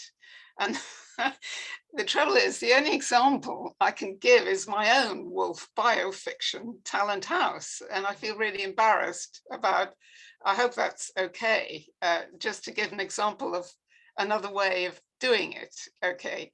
Because in my biofiction, the events of Woolf's life are told much as they actually were, but transposed into the fictional characters from To the Lighthouse.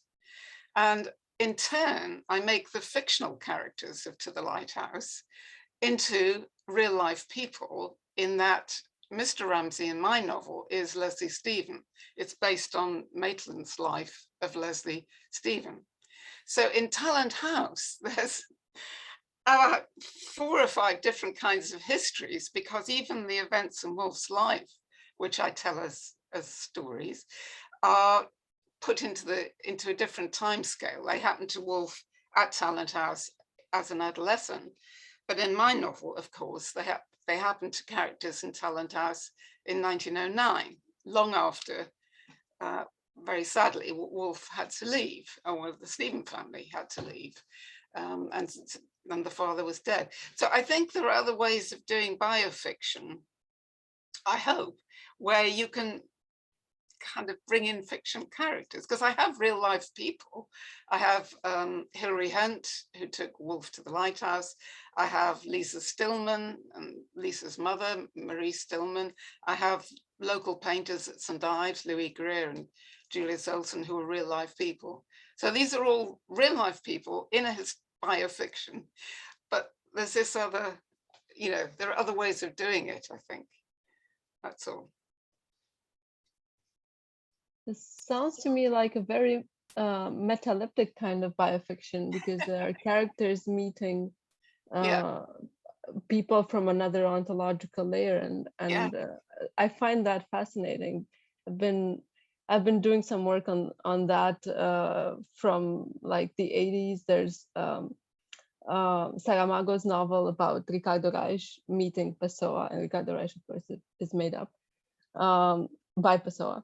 And there are also a lot of recent examples of that, but I don't want to go into that direction. But I find that fascinating, and I'm curious what the other speakers have to say. Monica. Yeah, I think there's a novel by Robin Lippincott, Mr. Dalloway, where there's this kind of mixture of ontological levels, where you have the characters, Mr. and Mrs. Dalloway, mingling with, rubbing shoulders with the character of Woolf and the character of Vita. So it's the same. But I think Maggie's novel is a prequel. It's a prequel to The Lighthouse at the same time. It's a very interesting novel. I really loved it. Oh, thank you. Thank you very much. Yeah, half of it's a prequel, because we don't know where Mrs. Ramsay met Lily. We've no idea why they teamed up. We've no idea why Lily is there. We've no idea why she was chosen by the Ramsays to paint the portrait, because she's not the right kind of person. She's certainly not their social class. How on earth did she meet Mrs. Ramsay? So of course there has to be a prequel where she meets Mrs. Ramsay and is chosen to paint the portrait. But it also fills in the gap in the novel. There's a 10-year gap in the novel. So I can have Lily Briscoe, who's my heroine, becoming a suffragette, which I've always wanted her to be, as well as a nurse. And then as a nurse, she discovers how Mrs. Ramsay died. You know, was she murdered by Mr. Ramsay?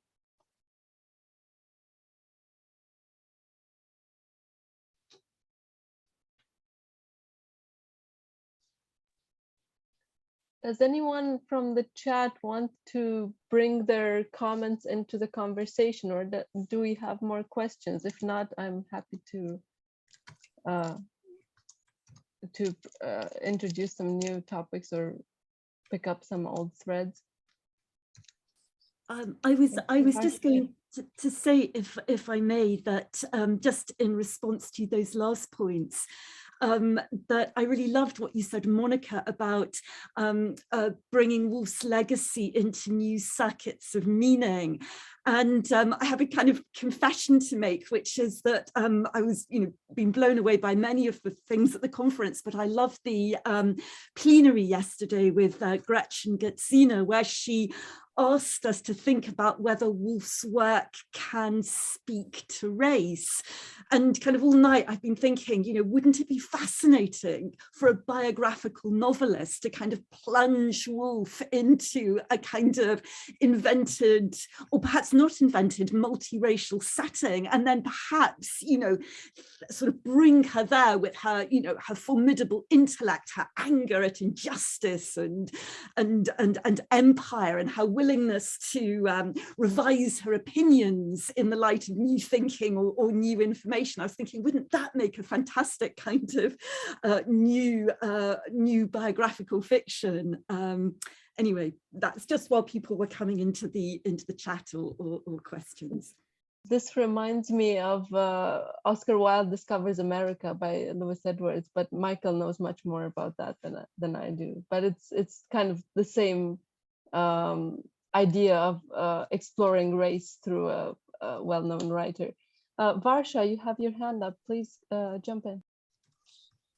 So my question follows from Maggie's, but and it's about things that are considered biofiction. So I'm sort of maybe coming in from a point of ignorance, but I wondered if you would consider biographies of fictional characters biofiction. So for example, I'm talking about very seriously people taking Shakespeare's characters, which is my main field of study, like, Ophelia and things, and then giving them girlhoods and these entire very seriously written biographies Woolf is doing that, and my current project is about Judith Shakespeare.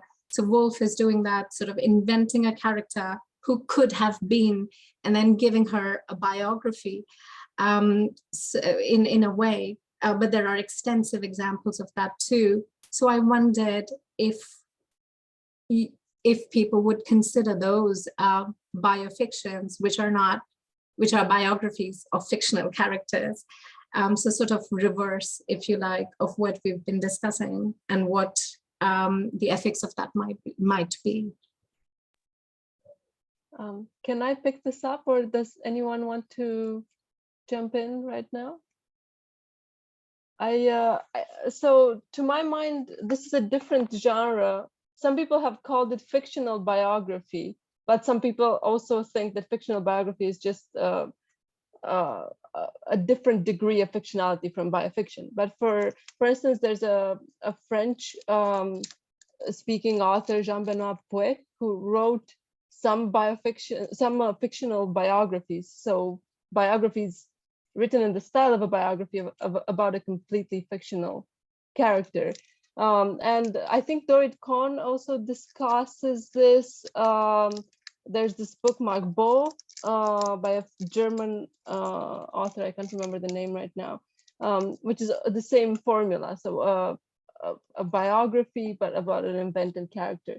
So there are quite a few examples, but I wouldn't classify them as biofiction. But there are people who, for instance, Alexandre Jeffin has a more loose definition of biofiction, where he includes all sorts of experiments like this. But there are also people like Anne Jefferson who have studied the phenomenon. She calls it fictions biographers, which is apparently a subgenre in its own right. So I think there are different facets of biofiction, and I wouldn't include these under all of them under biofiction, but I think they illustrate a similar phenomenon, like this interest in the merging of granite and rainbow. Do we have more questions, or can I ask any of the speakers to say something, or Todd perhaps? If not, I still have some ideas of what we could discuss. For instance, Laura, actually, let me just, Sarah, I think you said this is only partly serious, but I think it's a great question.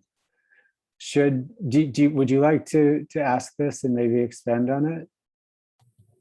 Well, yeah, I was just thinking about some people take against biofiction because it's not factual. And I don't know, maybe they're slightly concerned that they will go away from it, forgetting which bits are fiction, which bits are fact. So I know I know Maggie can talk about this at very interesting length about which parts of her novel are fictional, purely fictional, and which is not that many actually, but most of it is based on facts and particular facts. So I don't know how people who write biofiction feel about introducing large sections of fiction within their novels, biofiction works. But this might be a way of getting through to people who don't like biofiction, because it's a mixture of two genres. If I could just maybe respond to that, because I've actually done a little bit of work on paratextual borders and thresholds in biofiction, and I think it's a really interesting question.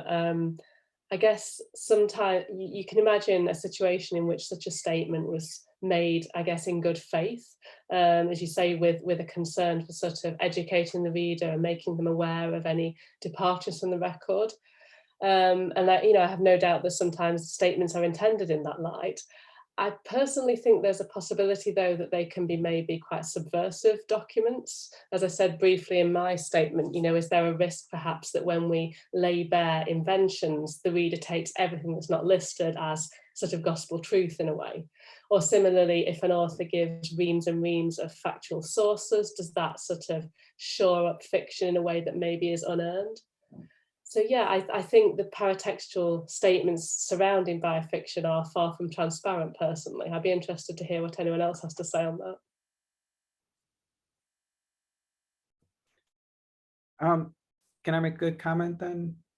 You know, the authors have been, I find when they add these kinds of explanations, either as afterwards or as prefaces, they're gold mines for us as scholars, because we can start thinking about their method, their creative method, what they're doing, how they're transmuting the truths into something that's really valuable. And so, like Emma was saying earlier, you know, maybe the details are not totally accurate, but there are larger truths that the authors are really trying to articulate. And if we can clearly demarcate what kind of truth the author is after, this is really useful.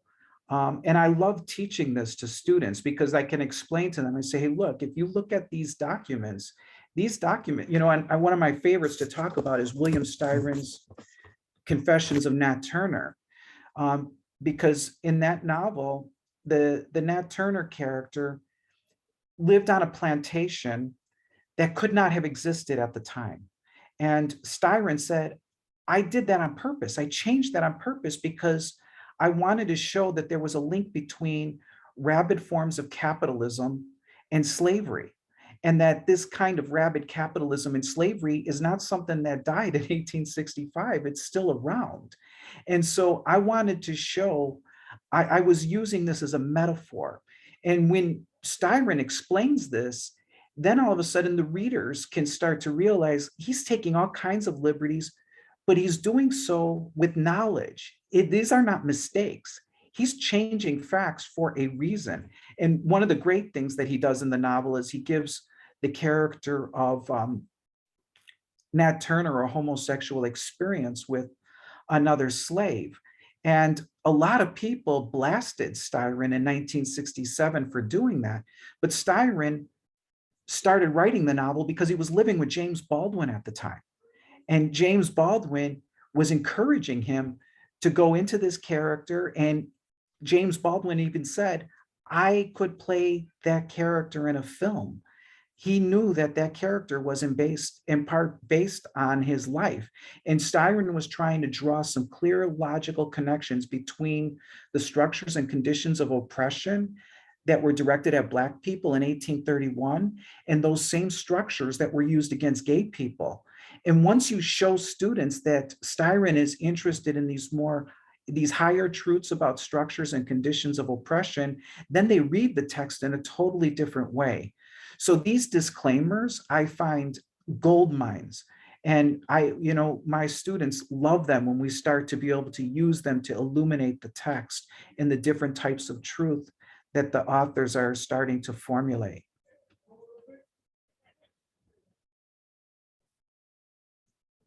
Thank you so much, Michael. I think there's a new conversation between Rita and Mark. Do you want to intervene? Rita, please, you can. So I just responded in the chat to Rita's question, but it's okay. Okay, if it's clarified, it's clarified. Yeah, no, Mark answered it in relation to character building, which makes absolute sense. Yeah, it was an issue that I definitely came across because particularly when you're in an archive and your time is limited, your funds are limited. So I'm like turning over hundreds of pages of letters and gradually realizing that someone is quite important, but just as in real life, because it was real life, you meet someone at an event, but then over time you develop a relationship that becomes significant. But the early moments of that don't signal themselves as significant. So as I said in my response, I wanted to avoid introducing someone and then going back and saying they had first met in 1903 at blah, blah, blah. So you had to do a certain amount of foreshadowing. But I just was thinking about on this issue of fact and fiction about how Sketch of the Past begins, where Woolf ostensibly is writing a memoir or a memory, and then she immediately says, well, it's more convenient artistically to make me go, even though I know I probably was going this way, I'm going to say I was going that way because it works better. So the shading of all this I find fascinating. It ripples. I've been thinking as people talk, what about authors who pretend to be someone they're not, like that, that famous scandal of the white man who pretended to be a Chinese woman and got his poem published. And he said he had it rejected like 40 times. And then I think Sherman Alexie chose it for Best American Poetry. And it turned out that he was Michael somebody, not Chi and Fu. But the poem was the same. The words of the poem were exactly the same. So how much license is there? In a sense, I think all knowledge is gossip and everything is fiction. And I think Laura's, these labels and disclaimers and so on are how we try and sort of put a box around things. But they're very porous. I like this idea of framing, like doing what is convenient artistically for a narrative. And I think this really connects what the threads we've been touching upon, like for instance, what Lucia said at the beginning about the fact that we all biofictionalize ourselves and other people as we go because we need narrative structures. And this is for me, it's a very Paul Ricoeur kind of idea, because he says we have some narrative formats or frames, and then we go and read the narrative with those expectations, and then we go back to reality with our expectations changed by that narrative. And I think this really speaks also to what Susan and Emma do in their novels. Like for instance, Susan picks this image of this narrative of the Firebird from the theatrical performance and implements it as a structure for the life of Lopokova, which of course is somewhat artificial, but it is very artistically convenient. And it emphasizes a sense of Lopokova's self that would have been otherwise hushed. And I think Emma does the same with Keynes's economic theories, and we talked about this. I don't want to go too much into it because we're already over time, but I think like when I was reading your novel, Emma, I found that it has some resonances with some scenes from A Beautiful Mind, which is one of the most interesting biofictional representations of economists, right? And there, like, Nash is imagined finding out the theory of governing dynamics, but we kind of the authors of the movie kind of build that theory into the narrative of how he comes to the theory. And I think you have moments of that in Mr. Keynes's Revolution, where you kind of show the reader step by step how Keynes came to some of his important economic revelations.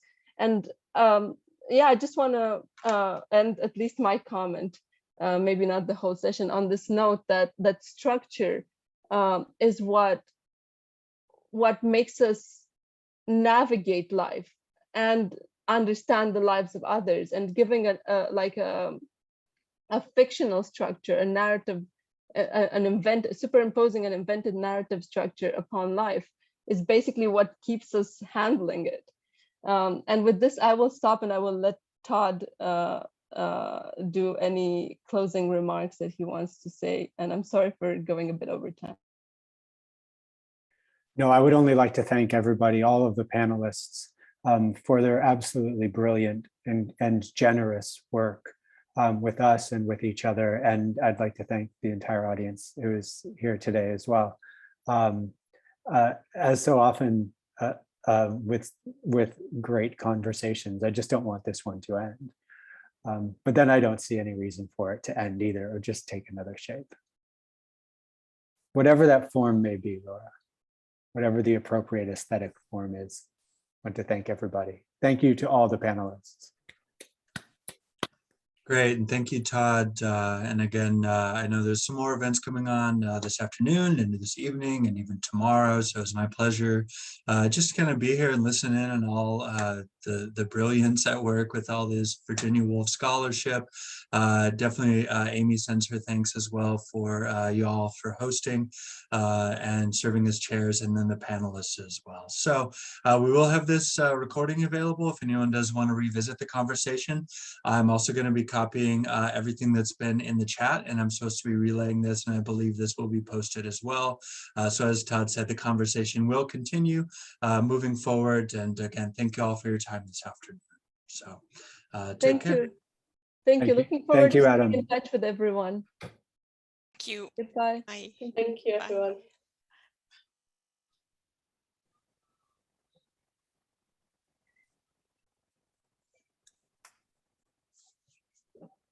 How superb. Thank you all. Yes, thank you, Todd. Great work. Could we have 1 second more? Emma, I was just looking at, speaking of paratext, I was looking at your author's note, which I absolutely love. We have that wonderful brief paragraph sandwiched between a couple of long ones. And so it works perfectly where you say, I would suggest that anyone who wants a strictly factual account should consult one of the many biographies. And then that lovely qualification, bearing in mind that even so, a biography will be a selective account. But Emma and Susan, you both have given me an enormous amount of pleasure reading your novels recently. And thank you both for that. And you're making me want to go. I told Laura this yesterday. After reading your novels, I want to go out and see a ballet and learn more about technical economics. And I also wanted to say, sorry, Todd. No, go ahead. No, I just wanted to say that you were talking at some point about reconstructing Nabokova's language or her way of speaking. And to me, Susan's Nabokova and Emma's Nabokova sounded so much alike. Like there was this affinity, as if that is Nabokova. And I'm still stunned by the similarity. It's true. And I'm not, I'm just talking about the style in which she talks and the energy, the immense energy and sheer will that she has to just, keep going. It's true. And okay, if I understand, you haven't read each other's works, which makes this really, really remarkable that you've arrived at this similar kind of shared vision of her. I think that goes back to the point that Bethany raised about letters and diaries, because for me, that voice came from, reading letters. And, of course, what's wonderful is they carried on exchanging letters even after their marriage, when Keynes was in Cambridge, for example, or Lydia was on tour. So those letters, after a while, you start to get something of the voice, you hope, in your head, and that's what comes out. Yeah. Thank you. I've so enjoyed this, and I could go on for ages, and been really, really fantastic. Thank you. Yeah, we should just do this every week. Why not? This was really beautiful. But there is the Wolf Salon that happens every month, so we've got that, and there's one this evening. And I'll be part of it. If you want to come, feel free. All right. Well, take care, everyone. Thank you all again. And I really enjoyed letting me listen in on all this brilliant stuff. So we'll see you later. Thanks for moderating, Adam. Thank you so much.